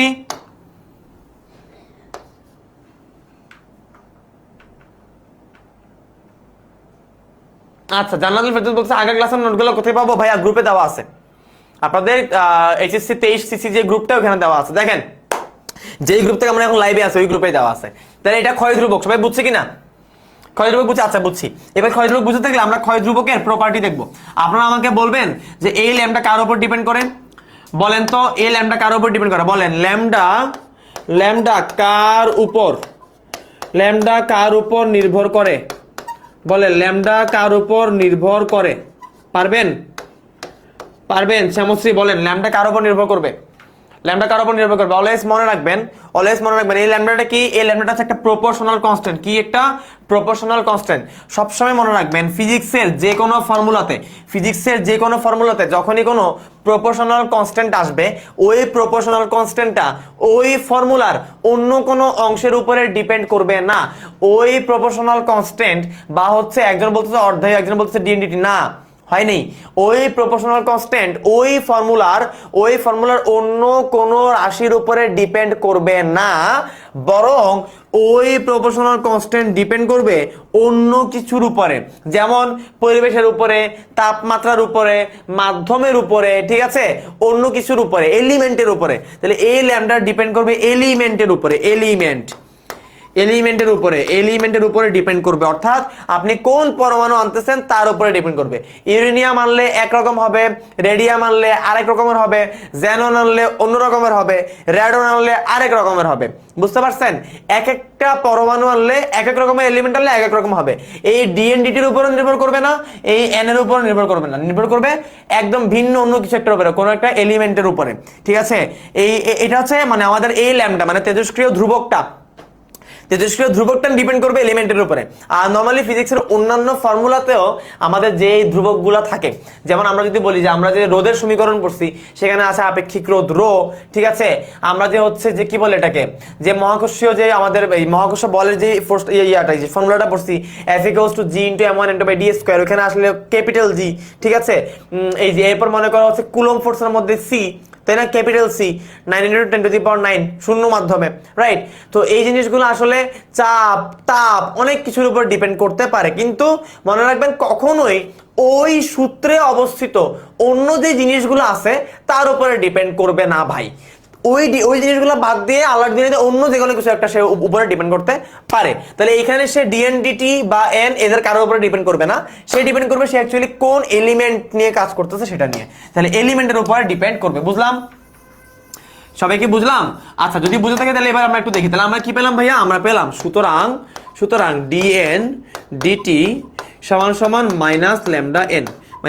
এবার যদি আমরা ল্যামডা ইকুয়ালস টু লিখতে চাই তাহলে আমরা ল্যামডা ইকুয়ালস টু লিখতে পারি lambda equals to minus dn dt into 1/n into কি 1/n minus dn dt into 1/n। তাহলে এবার বলেন তো ল্যামডা এর একক কত? কে বলতে পারবে ল্যামডা এর একক? বলেন তো ল্যামডা এর একক কত?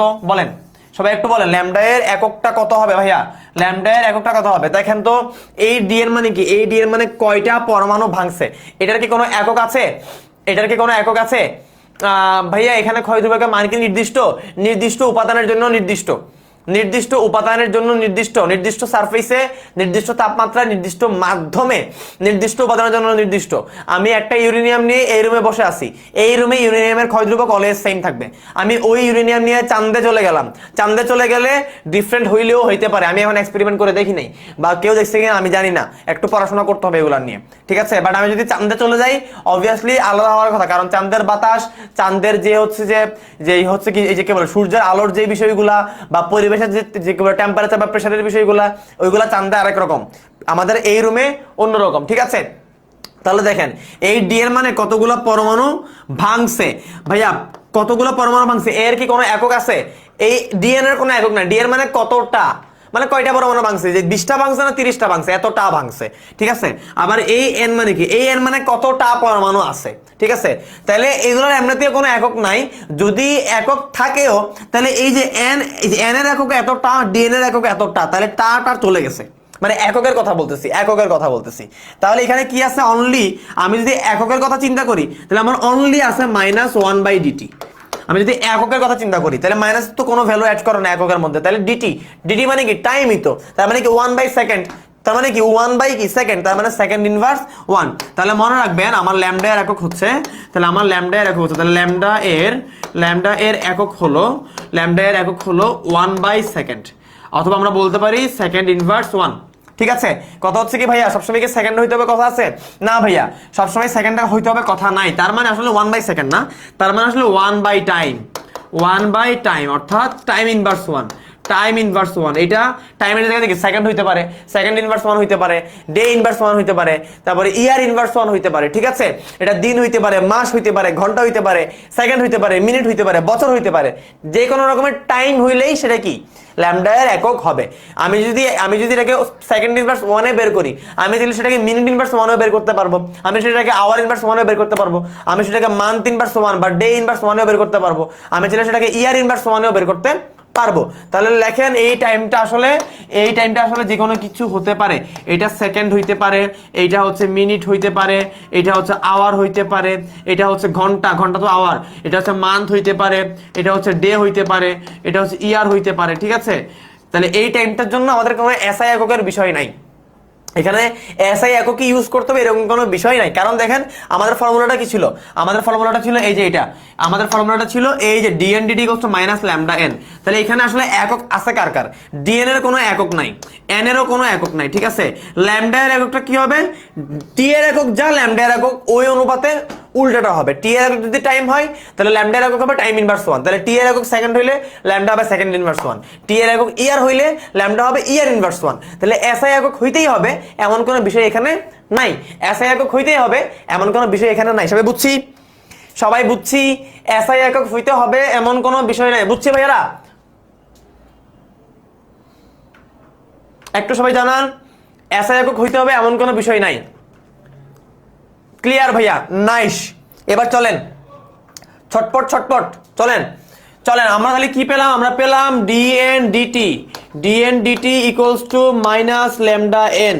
ভাইয়া এই যে ডিডি দেখলে কি করতে ইচ্ছা করে, ইন্টিগ্রেশন করতে ইচ্ছা করে। তাহলে আমরা কি করব, আমরা যেটা করব যে যেখানে আছে সেখানেই আমরা রেখে দিব না, আমরা কি করব একই টাইপের জিনিসগুলোকে এক জায়গাতে নিয়ে আসব। যে যার কাছে আসতে চায় আমরা তাকে তার কাছে নিয়ে আসব, আমরা ভালো মানুষ, যে যাকে ভালোবাসে আমরা তাকে তার সাথে মিলাই দিব। তাহলে দেখেন এই যে উপরে ডিএন, তাহলে এই ডিএন তো অবশ্যই এন এর সাথে থাকতে চায়, বুঝে যাচ্ছে, তারা এন সেম এক কালার, তাহলে সেম এক কালারকে আমরা সেম এক কালারে রেখে দিব। এখানে মাইনাস ল্যামডা ডিটি বেটা একা, তাহলে তুই যা একলা যা। কি হয় কোন একটা জায়গাতে গেলে কি হয়, কোন একটা জায়গাতে গেলে এই যে এও একলা আবার এও কি একলা। তো খেয়াল করে দেখবেন যারা একলা থাকে ওদের মধ্যে কিন্তু বন্ধুত্ব হয়ে যায়, ঠিক আছে। এই যে এ একলা ও একলা, তো একলা গেলে কিন্তু আবার একসাথে থাকে, ঠিক আছে না? ওকে, তাহলে হচ্ছে ডিএন এর সাথে গেল আর ল্যামডা এবং ডিটি এরা একলা চলে গেল। এবার কি করব, এবার আমি সুন্দর করে এদিকে ধরে চেপে ধরে ইন্টিগ্রেশন করে দিব। তাহলে চেপে ধরে ইন্টিগ্রেশন করে দিলে কি হবে, ডিএন বাই এন কি আসবে, ডিএন বাই এন আসবে আমাদের লন এন, কি আসবে আমাদের লন এন। এখানে কি আসবে মাইনাস ল্যামডা, কি হবে ল্যামডাটা বাইরে চলে আসবে, তাই না?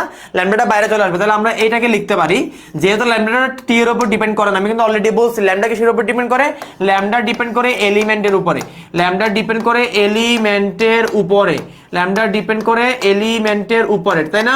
এলিমেন্টের উপরে। যদি ল্যামডা টি এর উপর ডিপেন্ড করতো তাহলে এই যে এখানে minus integration of lambda dt, যদি ল্যামডা টি এর কোনো ফাংশন হইতো, যদি ল্যামডা টি এর কোনো ফাংশন হইতো, হ্যাঁ লিমিট দিব আসতেছি, যদি ল্যামডা টি এর কোনো ফাংশন হইতো তাহলে এই ল্যামডাটাকে আমরা কনস্ট্যান্ট হিসেবে বাইরে আনতে পারতাম না, কিন্তু আমরা কিন্তু তাকে কনস্ট্যান্ট চিন্তা করে বাইরে নিয়ে আসতেছি। কেন? কারণ আমরা ল্যামডাটাকে একটা কনস্ট্যান্ট ধরতেছি, অ্যাকচুয়ালি সে কিন্তু কনস্ট্যান্টই ছিল। এখানে এই যে উপরে লিখে আসছিলাম না আগের স্লাইডে যে প্রপোর্শনাল কনস্ট্যান্ট কই গেল, মুছে ফেলছি, মুছে ফেললে আবার লিখে দিচ্ছি প্রপোর্শনাল কনস্ট্যান্ট, প্রপোর্শনাল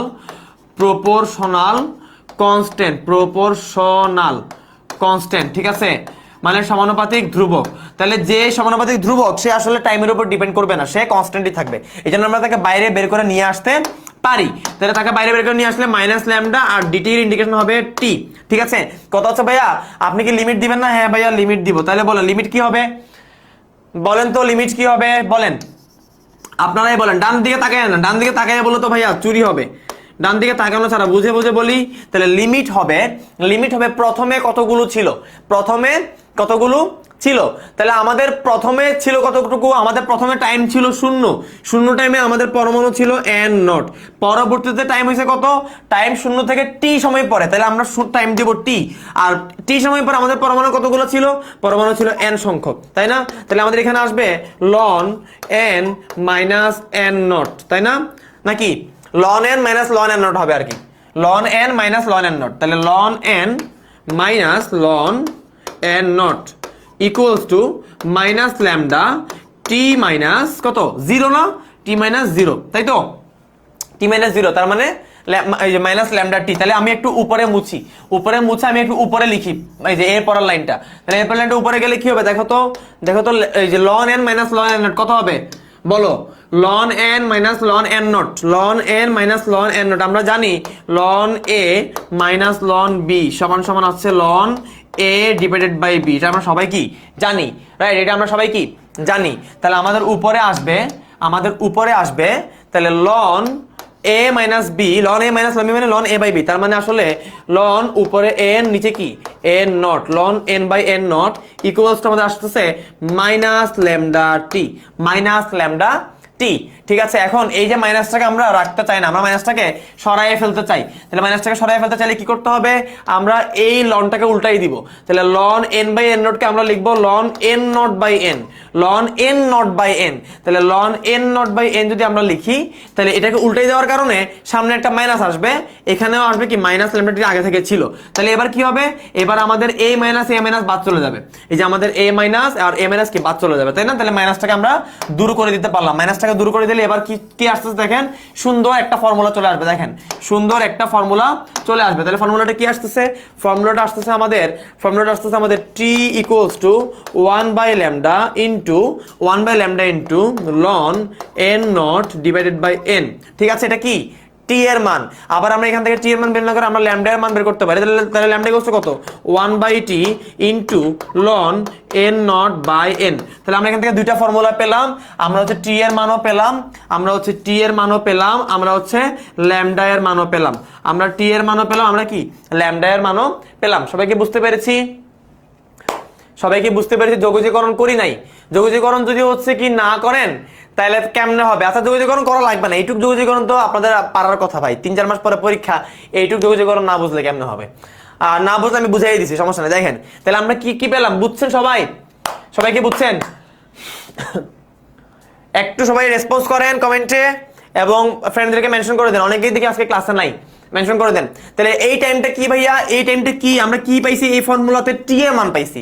টি আসলে কি, টি হচ্ছে কত সময় পরে আমার পরমাণু ছিল n নট, পরে হইছে কি n। তাহলে এই যে n নট থেকে n হইছে, মাঝখানে টাইম লাগছে কত, টি টাইম লাগছে না, ওই টিটাই হচ্ছে এই টি। অর্থাৎ কত সময় পরে আমাদের n নট থেকে n সংখ্যক পরমাণুতে পরিণত হইছে। ঠিক আছে, ছিল n নট, সেখান থেকে কি কিছু জিনিস ভেঙে n এ পরিণত হইছে, মানে n নট ছিল, n নট সংখ্যক ছিল, সেখান থেকে কিছু পরমাণু ভেঙে গিয়ে n সংখ্যক পরমাণুতে পরিণত হইছে। তাহলে মাঝখানে টাইম লাগছে কত, সেটা হচ্ছে আমাদের কি টি। তাহলে এই টি হচ্ছে ভাঙ্গনের জন্য প্রয়োজনীয় সময়। তাহলে লেখো এই টি হচ্ছে ভাঙ্গনের জন্য সময় বা ভাঙ্গনের জন্য প্রয়োজনীয় সময়, ভাঙ্গনের জন্য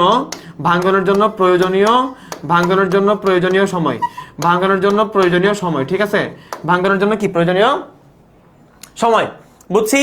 তাহলে আমাদের টি কি জিনিস বুঝছি সবাই বুঝছি। এখন খেয়াল করো, তাহলে আমরা যদি হচ্ছে ভাঙ্গনের জন্য প্রয়োজনীয় সময় বুঝে যাই, এবারে বলতেছে কি, তাহলে আমরা একইভাবে আমরা ল্যামডাটাকে বের করতে পারি। জাস্ট ল্যামডাটাকে আমরা এই পাশে এনে টি কে আমরা এই পাশে নিয়ে গেলাম, দ্যাটস ইট, আর কিছু না। ঠিক আছে, তাহলে lambda equals to 1 by t ln n nought by n। আমাদেরকে অনেক সময় ল্যামডা বের করতে দেয়, অনেক সময় টি বের করতে দেয়। তাহলে যেটাই বের করতে দেখ না কেন আমরা এই ফর্মুলাতে লিখতে পারবো, একজন বলতেছে মাইনাস কই, সে এতক্ষণ কই ছিল, ইয়াসিন এতক্ষণ কই ছিলা, মাইনাস কই তুমি এতক্ষণ কইছিল, আমি তো বুঝাইলাম মাইনাসটা কোথায়। ভাইয়া মনোযোগ যদি না দাও তাহলে কেমন হবে? যদি মনোযোগ না দাও, আধা ঘন্টা পরে যদি জিজ্ঞাসা করো যে মাইনাস কোথায়, তাইলে তো হবে না, তাই না? এই যে এখানে একটা মাইনাস ছিল, এখানে মাইনাস ছিল না, এখানে ছিল কি লন, এখানে ছিল loan n by n nought. আমি এটাকে চেঞ্জ করে লিখছি n নট বাই n, মানে আমি উল্টাই লিখছি, ইনভার্স করে লিখছি, সেটার কারণে এখানে একটা মাইনাস আসবে। আর এখানে আগে থেকে মাইনাস ছিল, এই মাইনাস আর এই মাইনাস কাটাকাটি গেছে পরে। বুঝছেন? ওকে সবাই কি বুঝছি কিনা বলো? তাহলে এই টি এর মান আর ল্যামডার মান কি সবাই বুঝছি? টি এর মান ল্যামডার মান বুঝছি। এই যে আমি যেইভাবে ফর্মুলাটাকে লিখলাম, আমি একটু মুছে আমি পুরো জিনিসটাকে আরেকবার লিখি। দেখো আমি পুরো জিনিসটাকে আরেকবার একটু লিখি, ঠিক আছে? দেখো মুছে আরেকবার লিখি, খেয়াল করো। তাহলে আমরা কি পেলাম, আমরা পেলাম t equals to 1 by lambda ln উপরে বসবে n, মানে কতগুলো প্রথমে ছিল, নিচে বসবে টি সময় পরে কতগুলো আছে। দুটোই কিন্তু অক্ষত পরমাণুর সংখ্যা। n নট হচ্ছে শুরুতে অক্ষত পরমাণু, n হচ্ছে টি সময় পরে গিয়ে অক্ষত পরমাণু, রাইট? তাহলে কি হবে বলেন তো? তাহলে আমাদের এই যে বা এখানে আমরা লিখতে পারি lambda equals to 1 by t into loan n nought by n। তাহলে এই যে আমাদের যে ফর্মুলা লেখার ধরন, এটাকে বলা হয় লন স্টাইল আর কি, ঠিক আছে?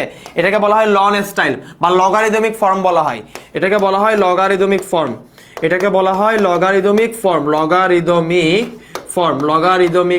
ঠিক আছে?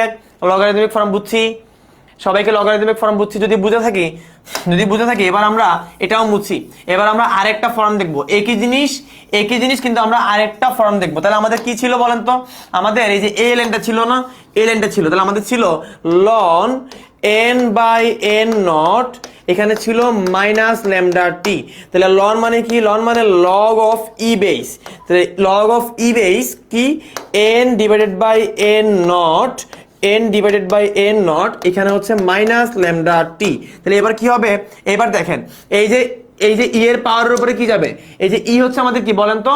ই আমাদের বেস না ভাইয়া? ই আমাদের বেস না? এই যে দেখেন এই যে ই আমাদের বেস, তাই না? তাহলে ই এর মাথার উপরে এই যে এইটা যাবে। তার মানে আমাদের আসবে এখান থেকে n divided by n nought equals to e to the power minus lambda t. তার মানে আমাদের আসবে n equals to n nought into e to the power minus lambda t. তাহলে এইটা হচ্ছে আমাদের একই ফর্মুলার আরেকটা রূপ, একই ফর্মুলার আরেকটা রূপ। এটাকে বলা হয় এক্সপোনেনশিয়াল ফর্ম, এটাকে বলা হয় এক্সপোনেনশিয়াল ফর্ম, এটাকে বলা হয় এক্সপোনেনশিয়াল ফর্ম। সবাই বুঝছি? সবাই বুঝছি? n equals to n nought e to the power minus lambda t. তাহলে আমরা কয়টা ফর্ম শিখলাম? আমরা দুইটা ফর্ম শিখলাম। একটা ফর্ম হচ্ছে t equals to 1 by lambda into loan n nought divided by n। আরেকটা ফর্ম হচ্ছে মানে একই ফর্মের আরেকটা ফর্মুলা হচ্ছে ল্যামডার জন্য 1 by t into loan n nought by n, তাই না? এগুলো ছিল কি লগারিদমিক ফর্মুলা, তাই না? Logarithmic form. আচ্ছা, আর এখানে দেখছি আমরা এক্সপোনেনশিয়াল ফর্ম। তাহলে আমরা ডিফারেন্ট ফর্ম কেন পড়তেছি? ডিফারেন্ট ফর্ম পড়তেছি আমরা ডিফারেন্ট জিনিসপত্র বের করতে যেন পারি তার জন্য। দেখেন তো, আমরা এই যে এক্সপোনেনশিয়াল ফর্ম দিয়ে আমরা এই ফর্ম দিয়ে সহজে বের করতে পারবো কোনটা? n বের করতে পারবো, n নট বের করতে পারবো সহজে। কিন্তু আমাদেরকে যদি এই যে উপরে ল্যামডা অথবা টি এদের কাউকে বের করতে দেয়, তাহলে যেহেতু ই এর উপরে পাওয়ার হিসেবে আছে, আমাদেরকে এদেরকে বের করতে গেলে সুন্দর করে লন নিয়ে আসা লাগবে, মানে একটু ঝামেলা হবে। তাহলে আমরা যখন ল্যামডা আর টি এর মান বের করব, তখন আমরা এই ফর্মুলাতে যাব, এই যে আমরা এক্সপোনেনশিয়াল ফর্মুলাতে যাব। তাহলে আমাদের জিনিস কয়টা? জিনিস মোট চারটা। একটা হচ্ছে n নট, একটা হচ্ছে n, একটা হচ্ছে ল্যামডা, একটা হচ্ছে কি টি। তাহলে এই চারটা জিনিস বের করার জন্য আমরা আসলে দুই রকমের ফর্মুলা আমরা দেখলাম। একটা হচ্ছে এক্সপোনেনশিয়াল ফর্ম, একটা হচ্ছে লগারিদমিক ফর্ম। বাট আলটিমেটলি ফর্মুলাগুলো সেম। ফর্মুলাগুলো সেম না? সেম না ভাইয়ারা? সেম না? একজন বলতেছে হক করলে ক্লাস না করে কমেন্ট করতেছে। তো ভাইয়া কেউ যদি কমেন্ট কইরে তাহলে আপনার সমস্যা কোথায়? কেউ যদি কমেন্ট করে আপনার তো প্রবলেম না, আপনি ক্লাস করেন। আপনিও তো হক কলের মতো ক্লাস না কইরা আপনিও তো কমেন্ট করতেছেন, তাই না? হক কলে ক্লাস না কইরা কমেন্ট করতেছে, আপনিও ওই হক কলের পিছনে লাইগা আপনিও হক কলের মতো কমেন্ট করতেছেন। দরকার নাই তো ভাইয়া, দরকার নাই। হক কলের মতো কমেন্ট করার দরকার নাই। হক কলে কমেন্ট করুক গিয়া, আপনি আপনার মতো ক্লাস করেন, সমস্যা নাই। তাহলে আমাদের জিনিস কয়টা? চারটা। n not, n, lambda t, চারটা জিনিস। এই চারটা জিনিসের মধ্যে আমরা এই চারটা জিনিস শেখার জন্য মানে বের করার জন্য দুই রকমের ফর্মুলা দেখলাম। যদিও ফর্মুলাটা সেম, ফর্মুলাটা কি সেম ফর্মুলা, এক জায়গা থেকে ফর্মুলাগুলো প্রতিপাদন করছি না? বলেন তো, একটু বলেন। ফর্মুলাগুলো আমরা একই জায়গা থেকে লিখছি, একই জায়গা থেকে ফর্মুলাগুলো আমরা একই জায়গা থেকে নিয়ে আসছি, রাইট? কিন্তু ফর্মুলাগুলোর চেহারা দুই রকমের। আমি যদি আরেকবার একটু লিখতে চাই, যদি আমাকে টি বের করতে বলে, তাহলে আমি যাব t equals to 1 by lambda ln n nought divided by n। যদি আমাকে ল্যামডা বের করতে বলে, আমি লিখবো lambda equals to 1 by t, lambda equals to 1 by t into loan n nought by n। যদি আমাকে n বের করতে বলে, আমি লিখবো n equals to n nought into e to the power minus lambda t. যদি আমাকে n নট বের করতে বলে, তাহলে আমি লিখবো n নট ইকুয়ালস টু কি হবে? এইটা নিচে চলে আসবে, তার মানে n divided by e to the power minus lambda t. তার মানে আসলে n into e to the power lambda t. ঠিক আছে? এটা হচ্ছে, তাহলে আমরা এই ফর্মুলা, এই যে এই রূপটা দেখেন, এই ফর্মটা কেন শিখছি? যেন আমাদের টি এবং ল্যামডা বের করতে সহজ হয়। সুন্দর করে ক্যালকুলেটরে 1 ডিভাইড বাই ল্যামডা এর মান বসাবো, লন চাপবো, n নট বাই n বসিয়ে দিব, সহজ। আবার যদি আমাদেরকে n এবং n নট এর মান বের করতে বলে, এখন দেখো আমরা যদি এই ফর্মে আসি, আমরা যদি এই ফর্ম থেকে এই যে n নট এবং n এর মানটা বের করতে চাই, তাহলে এরা কিন্তু লনের ভেতরে আছে। তাহলে এদেরকে লনের ভেতর থেকে বাইর করতে গেলে, আমাকে ই টু দি পাওয়ার করতে হবে, যেটা একটা প্যারা। এই জন্য আমরা যখন n নট এবং n বের করতে যাবো, তখন আমরা এই ফর্মুলায় চলে আসবো, যে এই রূপে চলে আসবো, এই ফর্মে চলে আসবো। এই ফর্মে চলে আসলে সুন্দর করে n এবং n নট বের করে ফেলা যাচ্ছে। আবার এই ফর্মের মধ্যে আবার কি আছে? এই যে এখানে কি আছে? এই যে উপরে কি আছে? ল্যামডা টি আছে। এই যে ল্যামডা টি আছে, ল্যামডা টি। তাহলে এই ল্যামডা টি কি ই এর উপরে আছে? তাহলে এদেরকে ই থেকে বের করতে গেলে আমাকে আবার কি আনা লাগবে? লন আনা লাগবে। ওইটা একটা ভেজাল। সো ওই ভেজালে আমরা যাবো না। আমরা টি আর ল্যামডা বের করতে গেলে এইখানে আসবো, আর n এবং n নট বের করতে গেলে আমরা এখানে আসবো। একজন বলতেছে উল্টা হয়ে গেছে। কই উল্টা হইলো? উল্টা হয় নাই তো, ঠিকই আছে ভাইয়া, উল্টা হয় নাই, এখানে মাইনাস এখানে প্লাস হবে, ঠিক আছে, ভাগ হইছে না, এটা নিচে মাইনাসটা ভাগ হইছে তো, ঠিক আছে, ঠিক আছে, বুঝছি। তাইলে আমি এখানে যদিও আপনাদের এক রকমের ফর্ম লেখা, আমি আপনাদেরকে দুই রকমের ফর্ম ইজি করে শিখাই দিলাম, ইজি করে শিখাই দিলাম। হ্যাঁ, যদি মৌল দেওয়া থাকে, আসতেছি আপন রয়, আসতেছি, এটা তো পরমাণুর সংখ্যা, সংখ্যা রাইট। এখানে এন এবং এন নট এগুলো হচ্ছে পরমাণুর সংখ্যা, অক্ষত পরমাণুর সংখ্যা। এন এবং এন নট দুইটাই কিন্তু অক্ষত পরমাণুর, অক্ষত পরমাণুর সংখ্যা, অক্ষত পরমাণুর সংখ্যা, ঠিক আছে। এন হচ্ছে টি সময় পরে, এন নট হচ্ছে টি সময় আগে, মানে টি ইকুয়াল টু 0-তে। ওকে, চলেন তাহলে, বুঝলাম তো সবাই, তো বুঝলাম ফর্মুলাগুলা। আচ্ছা, গ্রাফ অফ এক্সপোনেনশিয়াল ল।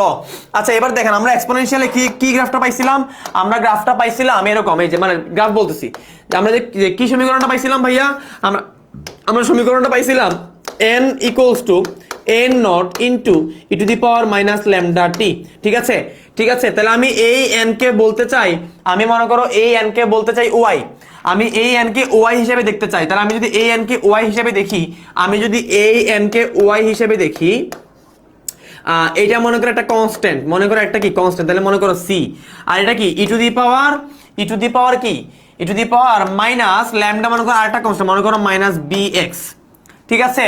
তাহলে এই যে, তাহলে বলো, তাহলে এই যে y equals to e to the power minus x, এই টাইপের গ্রাফ না, বলো তো এই টাইপের গ্রাফ না, y equals to e to the power minus x, এই টাইপের তো গ্রাফ নাকি, y equals to e to the power minus x, এই টাইপের গ্রাফ আসছে না? সবাই এটা কমেন্টে বলো তো, তাহলে বলো y equals to e to the power minus x, এই টাইপের গ্রাফের চেহারা কিরকম, এখানে যদি এক্স হয়, এখানে যদি ওয়াই হয়, তাহলে এই টাইপের গ্রাফের চেহারা হচ্ছে, এই টাইপের গ্রাফের চেহারা হচ্ছে এই যে এরকম, এই যে এরকম, এই যে এই পাশে ওই যে এক্স, এক্স এর দিকেও মিলবে না, ওয়াই এর দিকেও মিলবে না। হ্যাঁ, ওয়াই এর দিকেও উপরে উঠতে থাকবে, এক্স এর দিকেও ডানে যাইতে থাকবে, রাইট। কিন্তু কিন্তু আমাদের গ্রাফটা একটু ডিফারেন্ট। কিরকম ডিফারেন্ট ভাইয়া? এইখানে একটা কনস্ট্যান্ট আছে সি, এই যে একটা কনস্ট্যান্ট আছে কি সি, তাই না? আমরা এটাকে সি না বলে আমরা এটাকে মনে করো বললাম, মনে মনে আমরা এটাকে কত বললাম, আমরা এটাকে মনে করো এ নট বললাম, এ নট। এখানে একটা কনস্ট্যান্ট আছে, এই যে এন নটটাকে আমরা এ নট বললাম বা এ বললাম, মানে একটা কনস্ট্যান্ট। তাহলে এখানে কিন্তু একটা কনস্ট্যান্ট আসছে এ, তাহলে এখন দেখতে কেমন হবে? এখন দেখতে হবে এখানে এক্স, এখানে কি ওয়াই। তাহলে এখন আমার গ্রাফের চেহারা দেখতে হবে, এখন আমার গ্রাফের চেহারা দেখতে হবে এই যে এরকম। একটু আগে কিন্তু ওয়াই অক্ষ বরাবর কিন্তু মিলে নাই, কিন্তু এখন ওয়াই অক্ষ বরাবর মিলে গেছে। একজন বলছে হালকা করে বেঁকে যাবে না, হালকা করে বাঁকবে না, ওয়াই অক্ষ বরাবর একটু আগে ছিল এরকম, একটু আগে ছিল এই যে এক্স, এই যে ওয়াই একটু আগে এরকম ছিল, এক্স অক্ষ মিলে নাই, ওয়াই অক্ষ মিলে নাই, ঠিক আছে। অসীমটট হয়ে যাবে, asymptote, asymptote, asymptote, A S Y M P T O T E, asymptote হয়ে যাবে। আপনাদের এগুলো অধিবৃত্তের জিনিস, কোনিক্স, কোনিক্স পড়ছেন? কোনিক্স, এগুলা কোনিক্সের জিনিস, কোনিক্সের হাইপারবোলার জিনিস, এগুলা কোনিক্সের হাইপারবোলার জিনিস, ঠিক আছে। হাইপারবোলা, এটা একটা হাইপারবোলা, এটা একটা হাইপারবোলা, ঠিক আছে, কোনিক্সের জিনিস, এসিম্পটট। তাহলে এইখানে কি হবে, যে যখনই এখানে একটা কনস্ট্যান্ট চলে আসছে, সেই কনস্ট্যান্টটা হবে এইটা। তাহলে ওই কনস্ট্যান্ট ধরে এর পরে নিচে নামবে, এক্স এর দিকে মিলবে না, এক্স এর দিকে গিয়ে আর কি মিলবে না, আজীবন যাইতে থাকবে, এরকম আজীবন যাইতেই থাকবে, যেতে থাকবে, যেতে থাকবে, ঠিক আছে, তাও মিলবে না। তাহলে সুন্দর করে এঁকে দিই, সুন্দর করে এঁকে দিই, তাহলে সবাই একটু এঁকে নাও। তাহলে আমাদের এটা চেহারা কেমন হবে ভাইয়া? এই গ্রাফের চেহারা হবে এই যে এইখানে এক্স, এই যে এইখানে ওয়াই। তাহলে আমাদের কি হবে, জিনিসটা আসবে কিরকম, ওয়াই অক্ষে ছেদ করার কথা ছিল না, কিন্তু সামনে একটা কনস্ট্যান্ট আসার কারণে সেটা ছেদ করে যাবে, আর এটার মান হচ্ছে ওই কনস্ট্যান্টের মানের সমান এ। তাহলে আমাদের এই গ্রাফটা কেমন হবে, এখানে কনস্ট্যান্টটাকে এন নট, তাহলে আমাদের এই যে এইটা হবে এন নট, ঠিক আছে। আর এর উপরে এখানে কি টিটাকে আমরা এক্স অক্ষ বরাবর ধরছি, তাহলে এই যে টিটাকে আমরা এক্স অক্ষ বরাবর ধরছি, আর ওয়াই অক্ষ বরাবর কাকে ধরছি, আমরা ওয়াই অক্ষ বরাবর এন কে ধরছি, ঠিক আছে, ঠিক আছে। তাহলে একদম শুরুতে, হ্যাঁ অসীমটট হবে না, কারণ এখানে ওয়াই অক্ষের সাথে ছেদ করে বলছে। হ্যাঁ এটাই তো বললাম, ছেদ করছে কখন, এই যে রোসেপ্টা স্টোন ছেদ করছে কখন ভাইয়া? কথাকে ভুল বুঝে তো সমস্যা। ছেদ করছে যখন এখানে কনস্ট্যান্ট আছে, তখন তখন ছেদ করছে। আর এই গ্রাফটা হচ্ছে y equals to e to the power minus x এর জন্য, অর্থাৎ এখানে যখন ওয়ান, এখানে ওয়ান, এখানে ওয়ান থাকলে ছেদ করবে না, এখানে যদি ওয়ানের জায়গাতে এ দিয়ে দেন, তখন এই এটা এইখানে এসে ছেদ করবে, এই বরাবর যাবে। কথা বুঝছেন না সবাই? এবার বুঝছেন এজিমটট কি ভাইয়া? কোনিক্সের ক্লাসে হাইপারবোলা পড়ানোর সময় জিজ্ঞাসা করবেন, বা যিনি পড়াইছে ওনাকে বলবেন, উনি পড়াইয়া দিবে। আজকে আমি এসিমটট পড়াইতে গেলে আপনাদের আসল পড়া চলে যাবে, ঠিক আছে ওকে তাহলে এটা হচ্ছে আমাদের অধিবৃত্তি এই যে দেখেন এই যে অধিবৃত্তিক চক্র লেখাই আছে দেখছেন আমি কিন্তু খেয়াল করে নিয়ে লেখা আছে এই হচ্ছে লেখা আছে ঠিক আছে ধ্রুবক হলে ছেদ করবে এটাই তো ভাইয়া ধ্রুবক হলে ছেদ করবে এই যে y = e⁻x এইটার গ্রাফ হচ্ছে এই যে x এই যে y এই যে এরকম ঠিক আছে এরকম আর y = b * e⁻x এটার গ্রাফ হচ্ছে এই যে x এই যে y এই যে এরকম এইটা হচ্ছে b ওকে সহজ হিসাব ক্লিয়ার সবাই বুঝছি সবাই কি বুঝছি জি ভাইয়া আচ্ছা যদি বুঝে থাকি তাহলে আমরা নেক্সটে চলে যাই এখানে আপনারা একটা স্ক্রিনশট নিয়ে নেন এখানে খুব বেশি কিছু আসলে পড়ানোর মতো নাই এগুলো নরমাল জিনিসপত্রই আছে এখানে নরমাল জিনিসপত্রই আছে ওকে আমরা হচ্ছে এই যে দেখেন তাহলে এখানে দেখেন এই যে এখানে হচ্ছে এই যে এখানে লেখা আছে দেখেন এটা হচ্ছে আমাদের কি সূচকীয় ফর্মটা এক্সপোনেনশিয়াল ফর্মটা আর এটা হচ্ছে আমাদের কি এটা হচ্ছে আমাদের সেই কি বলে এটা কি বলে লনের ফর্মটা লগারিদমিক ফর্মটা ঠিক আছে এখন একটা জিনিস আমরা একটু শিখতে চাই সেটা হচ্ছে মনে করেন এই যে n = n0 * e⁻λt এই nটা কি এই nটা হচ্ছে যে কোনো মুহূর্তে অবস্থিত পরমাণুর সংখ্যা মনে করেন আমরা ইউরেনিয়াম নিয়ে কাজ করতেছি মনে করেন আমরা ইউরেনিয়াম নিয়ে কাজ করতেছি কি নিয়ে কাজ করতেছি মনে করেন আমরা কাজ করতেছি ইউরেনিয়াম নিয়ে আমার লেখা কেমন হচ্ছে কেন মনে করেন ভাইয়া আমরা কাজ করতেছি ইউরেনিয়াম নিয়ে কি নিয়ে কাজ করতেছি আমরা ইউরেনিয়াম নিয়ে আমরা কাজ করতেছি তাহলে ইউরেনিয়ামের ভর সংখ্যা কত ইউরেনিয়ামের ভর সংখ্যা হচ্ছে 238 তাই না চেঞ্জ হয় যদিও বাট 238 আমরা বলতে পারি 238 ঠিক আছে তাহলে এই যে n আছে এই nটা আসলে কি পরমাণুর সংখ্যা এই যে n0 এটা আসলে কি পরমাণুর সংখ্যা বাট বলেন তো আমরা যদি বের করতে চাই এখানে কতটুকু মোল আছে আমরা বের করতে পারবো না ভাইয়ার সাথে তাল মিলিয়ে বললো ভাইয়া ভাবে আমি উল্টা করে বলি বিদে রোসেট টেস্টোন সরি ভাইয়া সরি এই যে ক্ষমা চাচ্ছি ফরগিভ মি ভাইয়া বুঝি নাই সরি কেমন মন খারাপ করবেন না ভাইয়া আপনি আরো বেশি করে কমেন্ট করবেন মন খারাপ করবেন না অবশ্যই ম্যাথ করাবো হোয়াই নট ম্যাথ করবো তার আগে দেখেন এই যে n এবং n0 এটা কিন্তু পরমাণুর সংখ্যা এটা কিসের সংখ্যা পরমাণুর সংখ্যা এবার এই পরমাণুর সংখ্যাকে যদি আমি 6.02 * 10⁻23 এইখানে 6.02 * 10⁻23 দিয়ে ভাগ করে দেই তাহলে কি পাবো বলেন তো আমার কাছে এতগুলা পরমাণু আছে আমি ওই পরমাণুগুলোকে যদি 6.02 * 10⁻23 দিয়ে ভাগ করে দিই তাহলে কি পাবো বলেন তো মোল সংখ্যা পাবো খেয়াল করেন এইটা পুরোটা একটা সমীকরণ না ভাইয়া সমীকরণের উভয় পক্ষে আমরা সেম জিনিস দিয়ে ভাগ করতে পারি না অবশ্যই পারি তাহলে সমীকরণ উভয় পক্ষে যদি আমরা সেম জিনিস দিয়ে ভাগ করি তাহলে আমরা কি পাবো n / 6.02 * 10⁻23 = উভয় পক্ষে একই জিনিস দিয়ে ভাগ করতেছি তাহলে এখানে কি পাবো n0 e⁻λt / 6.02 * 10⁻23 তাহলে এবার একটু খেয়াল করেন তো এইটা কি ভাইয়া এইটা হচ্ছে মোল সংখ্যা এটা হচ্ছে কি মোল সংখ্যা কোন মোল সংখ্যা টি সময় পরে এটা কি ভাইয়া এটাও মোল সংখ্যা এটাও কি ভাইয়া এটাও মোল সংখ্যা কোন মোল সংখ্যা ভাইয়া শুরুর মোল সংখ্যা প্রারম্ভিক অবস্থায় তাহলে আমরা কি পাচ্ছি আমরা যদি একটু ওই পাশে লিখি তাহলে আমরা কি পাচ্ছি এইখানে একটা মোল সংখ্যা পাচ্ছি টি সময় পরে এটাকে আমরা বলতে পারি m ক্যাপিটাল M = এটা ছিল শুরুর মোল সংখ্যা তাহলে m0 তাহলে m0 * e⁻λt ঠিক আছে না বলেন তো ঠিক আছে না মোল সংখ্যা না পাইলাম এবার বলেন তো মোল সংখ্যাকে ভর সংখ্যা দিয়ে গুণ করে দিলে কি পাই মোল সংখ্যাকে ভর সংখ্যা আমরা ভর সংখ্যাকে বললাম a ঠিক আছে তাহলে মোল সংখ্যাকে যদি ভর সংখ্যা দিয়ে গুণ করে দেই তাহলে আমরা কি পাই আমরা পাই কতটুকু কি আছে বলেন তো কত গ্রাম আছে তাই না কত গ্রাম আছে না তাহলে বলেন এই এমটা কি মোল সংখ্যা তাহলে এই এম মানে আসলে কি আসলে বলেন তো এই এম মানে হচ্ছে মূলত কি আমাকে কেউ বলতে পারবেন মোল সংখ্যা আমরা কাকে বলি বলেন তো ভাইয়া 28 গ্রাম অক্সিজেন সমান কত মোল 28 গ্রাম অক্সিজেন সমান কত মোল বলেন তো বলেন তো আমরা কি করি ভাইয়া, আমরা বলি আছে 28 গ্রাম, এখানে কত 32, তাহলে এত মোল, রাইট, এত মোল। তাহলে এই মোল, এই যে এটা হলো কি মোল, এটা মোল সংখ্যা। তাহলে মোল সংখ্যা যদি আমরা 32 দিয়ে গুণ করে দেই তাহলে আমরা কি পাবো, 28 গ্রাম পাবো না? তাহলে এই যে 28/32 এটা কি, এটা তো মোল, এত মোল সংখ্যা। আমরা যদি একে যদি 32 দিয়ে গুণ করে দেই তাহলে এই 32 কাটা গিয়ে কি থাকবে, 28 থাকবে না? তার মানে 28 গ্রাম পেয়ে যাব না? মানে কতটুকু আছে, কত গ্রাম আছে সেটা পেয়ে যাব, সেটা কি পেয়ে যাব। তাহলে আমরা যদি এই যে মোল সংখ্যাকে সুন্দর করে যদি আমরা হচ্ছে কি বলে গুণ করি, তাহলে এখানে এই যে m ইন্টু এই ভর সংখ্যা দিয়ে গুণ করলাম সমান সমান এই যে m নট, একেও আমরা ভর সংখ্যা দিয়ে গুণ করলাম, ভর সংখ্যা তো সেম, m এর জন্য ভর সংখ্যা সেম, m নট এর জন্য সেম, কারণ উভয়ই তো ইউরেনিয়াম পরমাণু, উভয়ই তো ইউরেনিয়াম পরমাণু, বা যে পরমাণু পাবো ওই পরমাণু। তাহলে m নট, তো এটা আমরা লিখতে পারি বাইরে e to the power minus lambda t, একসাথে গুণ করে দিছি। তাহলে এই যে m ইনটু a, এই m ইনটু a মানে কি জানেন, এই m ইনটু a মানে হচ্ছে t সময় পরে কতটুকু পরমাণু আছে সেটার ভর, সেটা কি ভর, ভর সংখ্যা না ভর। তাহলে এখানে আমরা পাবো w ইকুয়ালস টু, এটা কি w নট অর্থাৎ শুরুর ভর into e to the power minus lambda t. তাহলে দেখেন আমরা কিন্তু ভরও পেয়ে যাচ্ছি।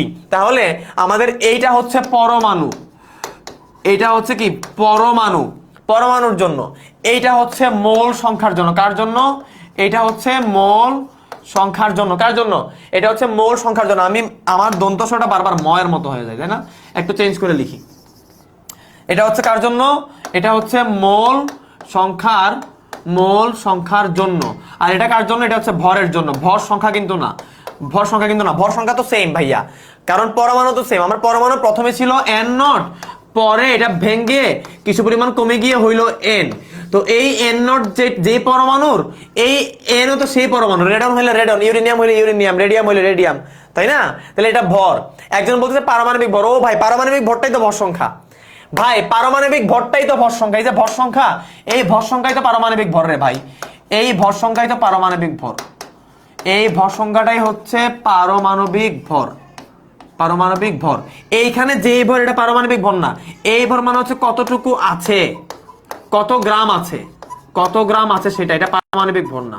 পারমাণবিক ভর হচ্ছে এই যে a, এটা পারমাণবিক ভর, এই যে a এটা পারমাণবিক ভর অর্থাৎ ভর সংখ্যা। আর এই যে w, এই w বা w নট মানে হচ্ছে কতটুকু আছে সেইটার ভর। বুঝতে পারছি? আমার শুরুতে এতগুলা আমার কি 10টা পরমাণু ছিল, তাহলে 10টা পরমাণু ভেঙে 5টা পরমাণু হয়েছে। এবার এই 10টা পরমাণুর একটা ভর আছে না, সেই ভরটা হচ্ছে এই যে w নট। ভাঙার পরে পরমাণু হয়েছে কয়টা, 5টা না, সেই 5টার ভর হচ্ছে এই w। বুঝতে পারছি?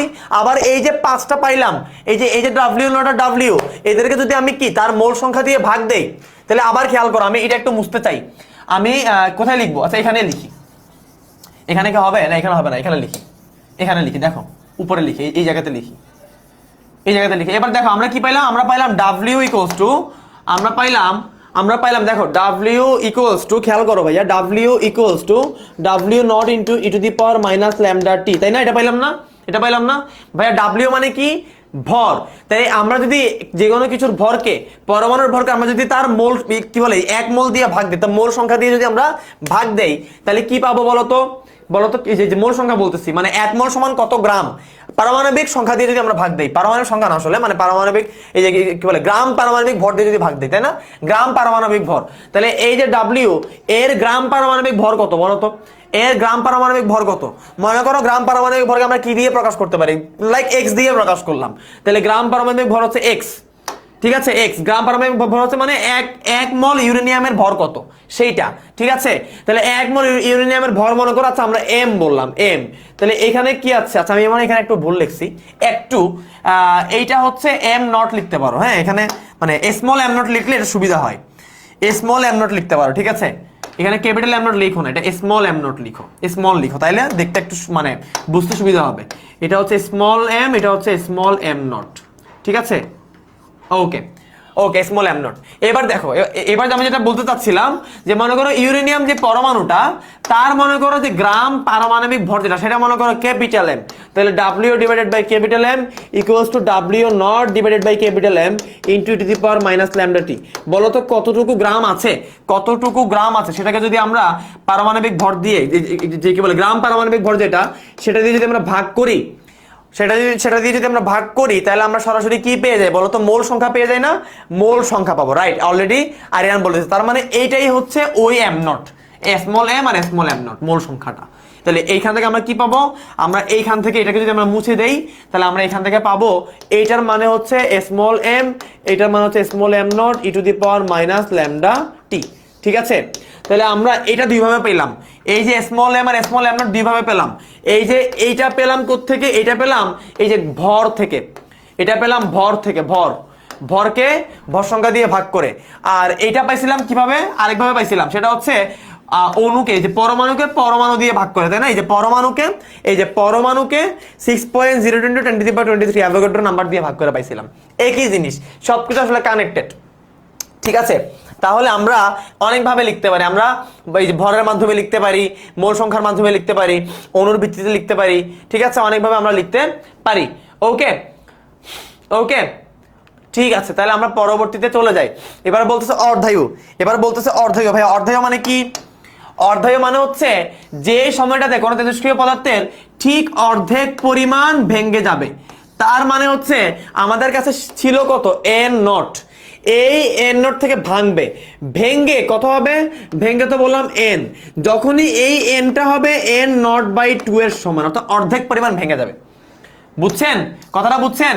আচ্ছা, না বুঝলে আবার শুনেন। প্রথমে ছিল এন নট, এই এন নটের মধ্যে এন নট মানে অর্ধেক ভাঙবে, তাহলে অর্ধেক কত? তাহলে এন নট বাই 2 এতটুকু ভেঙে যাবে। এতটুকু কি হবে? ভেঙে যাবে। খেয়াল করেন, এই যে এন নট থেকে অর্ধেক পরিমাণ ভেঙে যাবে। তাহলে অর্ধেক পরিমাণ ভাঙলে কত থাকে? সবাই একটু বলেন কমেন্টে। অর্ধেক পরিমাণ ভাঙা মানে এন নট বাই 2, এতগুলা ভেঙে যাওয়া। তাহলে এতগুলা ভেঙে গেলে বাকি থাকে কয়টা? বাকি থাকে হচ্ছে এন নট বাই 2 সংখ্যক বাকি থাকে। রাইট। রিদিকা বিনতে ফাতেমা বলতেছে আর ওর মাথায় নাকি যাচ্ছে না। ভাই এত ইজি করে বানানোর পর যদি মাথায় না যায় তাহলে তো কিছু করার নেই ভাই। দেখেন, প্রথমে ছিল, এটা হচ্ছে একদম শুরুতে, শুরুতে ছিল এন নট। এখানে বলতেছে অর্ধেক পরিমাণ পদার্থ ভাঙবে। তাহলে অর্ধেক পরিমাণ ভাঙে কি? টি সময় পরে। তাহলে টি সময় পরে অর্ধেক পরিমাণ ভাঙবে। তাহলে অর্ধেক পরিমাণ ভাঙা মানে কি? এন নট বাই 2 পরিমাণ ভেঙে যাওয়া। এন নট বাই 2 পরিমাণ ভেঙে যাওয়া মানে এন নট বাই 2 পরিমাণ থাকা। এন নট বাই 2 পরিমাণ কি? এন নট বাই 2 পরিমাণ কি? থাকা। এন নট বাই 2 পরিমাণ থাকা মানে এইটা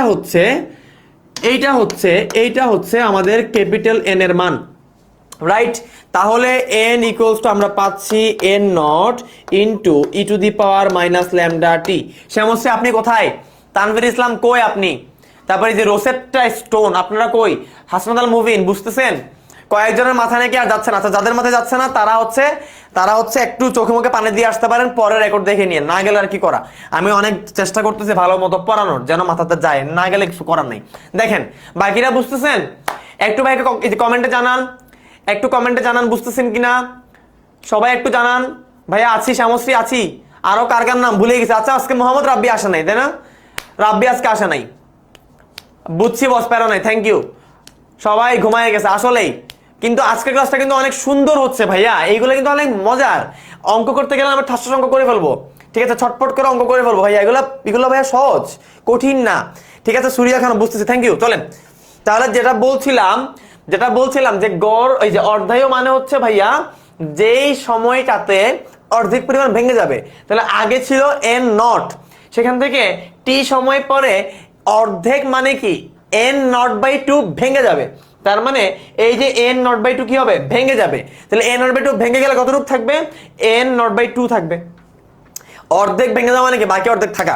তাহলে n equals to n nought into e to the power minus lambda t. তাহলে এখন আমাকে বলো তো এই এন এর মান কত? এই এনটা কি টি সময় পরে কতটুকু আছে? তাহলে কতটুকু আছে এখন? টি সময় পরে কতটুকু আছে? এন নট বাই 2 সংখ্যক আছে। তাহলে এখানে আমাদের বসবে n nought by 2 equals to এখানে n nought into e to the power minus lambda t. তাহলে দেখেন এখানে একটা ম্যাজিক হচ্ছে, খুব সুন্দর একটা ইকুয়েশন চলে আসবে। এই যে এন নট কাটাকাটি যায়। তাহলে আমরা একটু উপরের দিকটা মুছি, একটু মুছলে আমরা কি পাবো দেখেন, খেয়াল করেন। তাহলে এখান থেকে আমরা কি পাচ্ছি? আমরা দেখেন এখান থেকে আমরা পাচ্ছি 1/2 equals to e to the power minus lambda T, right? আচ্ছা, 1/2 মানে আসলে কি? 1/2 মানে আসলে 2 ইনভার্স 1, তাই না? টু ইনভার্স ওয়ান আর টু ইনভার্স ওয়ান। তাহলে আমরা যদি এই মাইনাসটাকে সরাই দিই, আমরা যদি টু ইনভার্স ওয়ান, তাহলে এখানে টু ইনভার্স ওয়ানটা আমরা লিখি, আমরা এখানে লিখি যে টু ইনভার্স ওয়ান। তাহলে আমরা যদি টু ইনভার্স ওয়ানটাকে সোজা করে লিখতে চাই, তাহলে আমরা এখান থেকে লিখতে পারি e to the power lambda t equals to 2, right.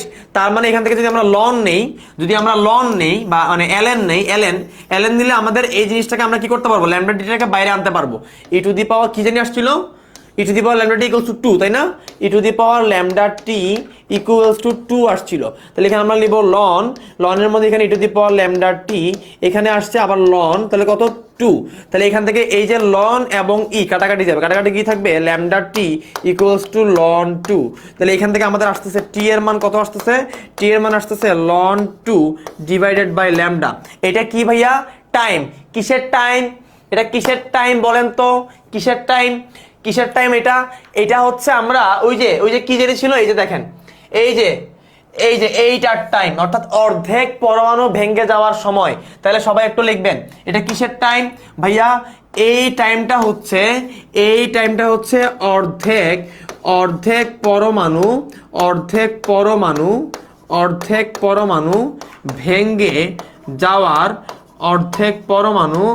ভেঙে যাওয়ার জন্য প্রয়োজনীয় সময়।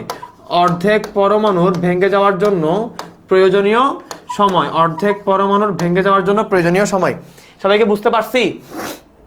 তাহলে এই যে অর্ধেক পরমাণু ভেঙে যাওয়ার জন্য যে প্রয়োজনীয় সময়, তাকে আমরা টি বললাম না? এখন এই টিটাকে আমরা একটা নতুন নাম দিব, সেই নামটা হচ্ছে টি হাফ। আমরা সেই টিকে নাম দিব এই যে টি হাফ। তাহলে আমরা এখানে টি লিখবো না, আমরা এই টি এর জায়গাতে লিখবো টি হাফ। কি লিখবো ভাইয়া, দেখেন কি লিখবো, আমরা লিখবো এই যে ক্যাপিটাল টি, এই যে নিচে দিয়ে লিখবো 1/2 টি হাফ। ঠিক আছে? তাহলে অর্ধেক পরমাণু ভেঙে যাওয়ার সময় হচ্ছে কত, লন 2/λ টি হাফ। ঠিক আছে? তাহলে বলেন এই টি হাফ মানে কত, এই টি হাফ মানে কি, টি হাফ মানে হচ্ছে অর্ধেক পরমাণু ভেঙে যাওয়ার সময়। বলেন অর্ধেক পরমাণু ভেঙে যাওয়া মানে কি, অর্ধেক পরমাণু ভেঙে যাওয়া মানে বাকি অর্ধেক পরমাণু থাকা। তাহলে এই জন্য এটাকে বলা হয় অর্ধায়ু, হাফ লাইফ। অর্ধায়ু মানে কি, অর্ধ আয়ু। কিসের অর্ধ আয়ু, পরমাণুর অর্ধ আয়ু।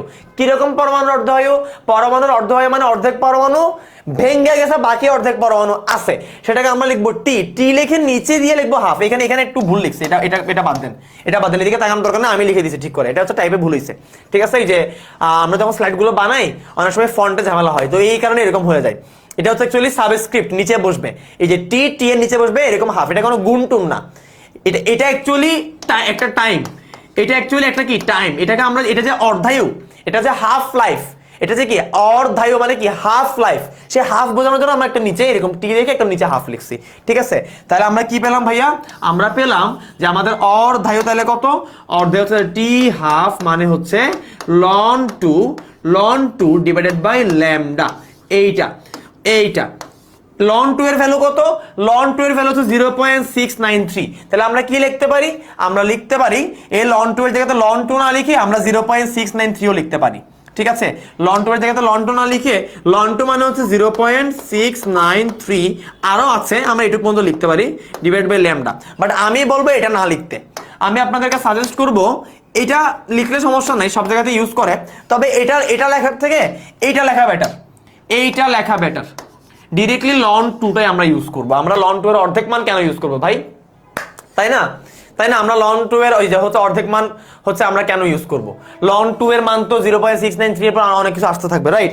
সো আমরা একটু করে নিব, বাকিগুলো নিব না, এটার কোনো লজিক নাই আসলে। ওকে, আমরা পুরো লন 2 বাই ল্যামডা এটাই লিখবো। তাহলে আমরা অর্ধায়ু বা টি হাফ পেয়ে গেছি। সবাই কি বুঝছি? সবাই বুঝছি ভাইয়া? সবাই বলেন বুঝছি? সবাই যদি বুঝে থাকি তাহলে আমরা একটা ছোট্ট ম্যাথ করতে পারি। কঠিন ম্যাথ করবো না, সহজ ম্যাথ করবো। হ্যাঁ, সহজ ম্যাথ করব।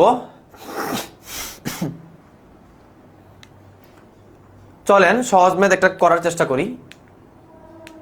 প্রবলেম 2 না, প্রবলেম 2। এই যে প্রবলেম 2টা সহজ, প্রবলেম 2টা আমরা করে আজকে ক্লাসটা শেষ করব। চলেন প্রবলেম 2টা আমরা করি।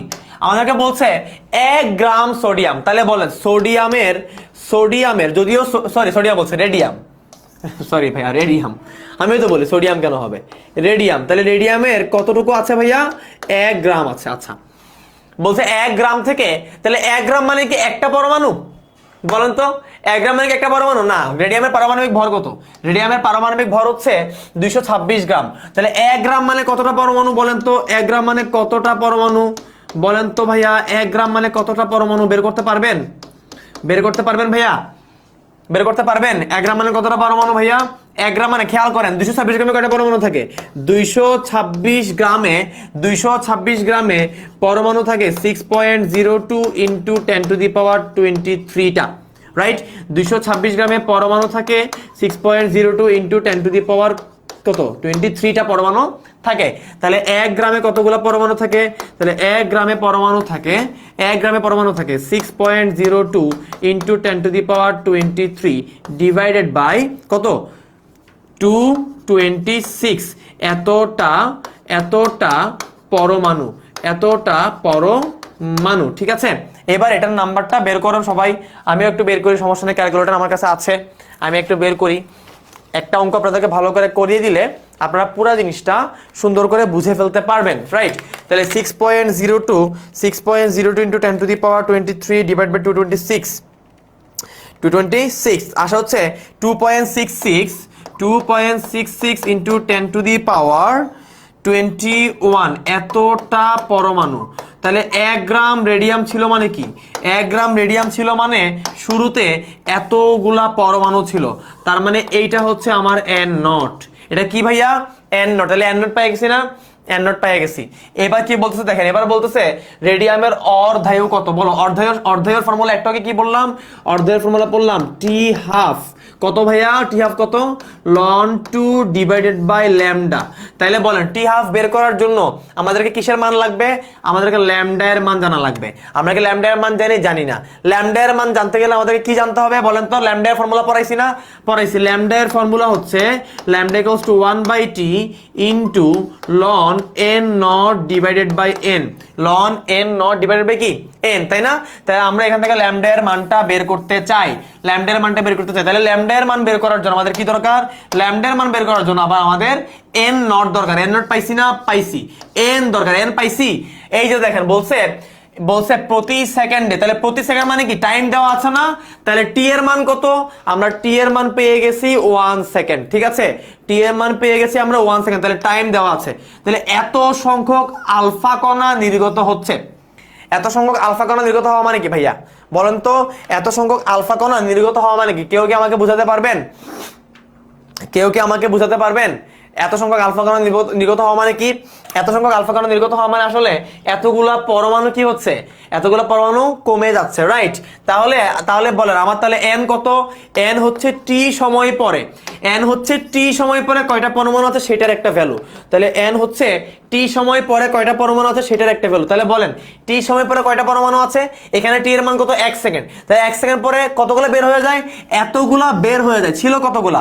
ছিল হচ্ছে 2.66 ইনটু 10 টু দি পাওয়ার 21। এতগুলা ছিল বের হয়ে যাচ্ছে কতগুলা? টি সময় মানে কি 1 সেকেন্ডে কতগুলো বের হয়ে যাচ্ছে?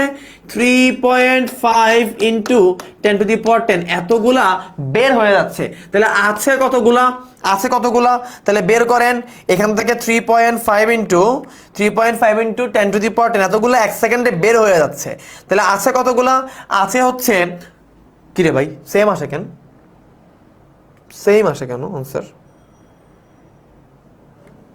আনসার কি সেম আসবে? আমার ক্যালকুলেটর কি ঝামেলা করতেছে নাকি? আচ্ছা 2.66, ও আচ্ছা হ্যাঁ অলমোস্ট সেম আসবে। তাহলে এইখানে আমরা একটু এই যে এটাকে 2.66 লিখলে হবে না, এটা আসলে অনেকগুলো পরমাণু তো এই জন্য মানটা অলমোস্ট সেম চলে আসতেছে বিয়োগ করার পরেও। এখানে আমি আর একটু ভেঙে লিখি, হ্যাঁ? এখানে 6637 আসছে, 37168114 এখানেও তো সেমই আসছে। দেখো তো তোমাদেরও কি সেম আসে না? সেমই তো মনে হয় আসে। সলিউশনে কি এখানেও তো সেমই আসছে। আচ্ছা হ্যাঁ সেমই আসছে অলমোস্ট, ঠিক আছে, নো প্রবলেম।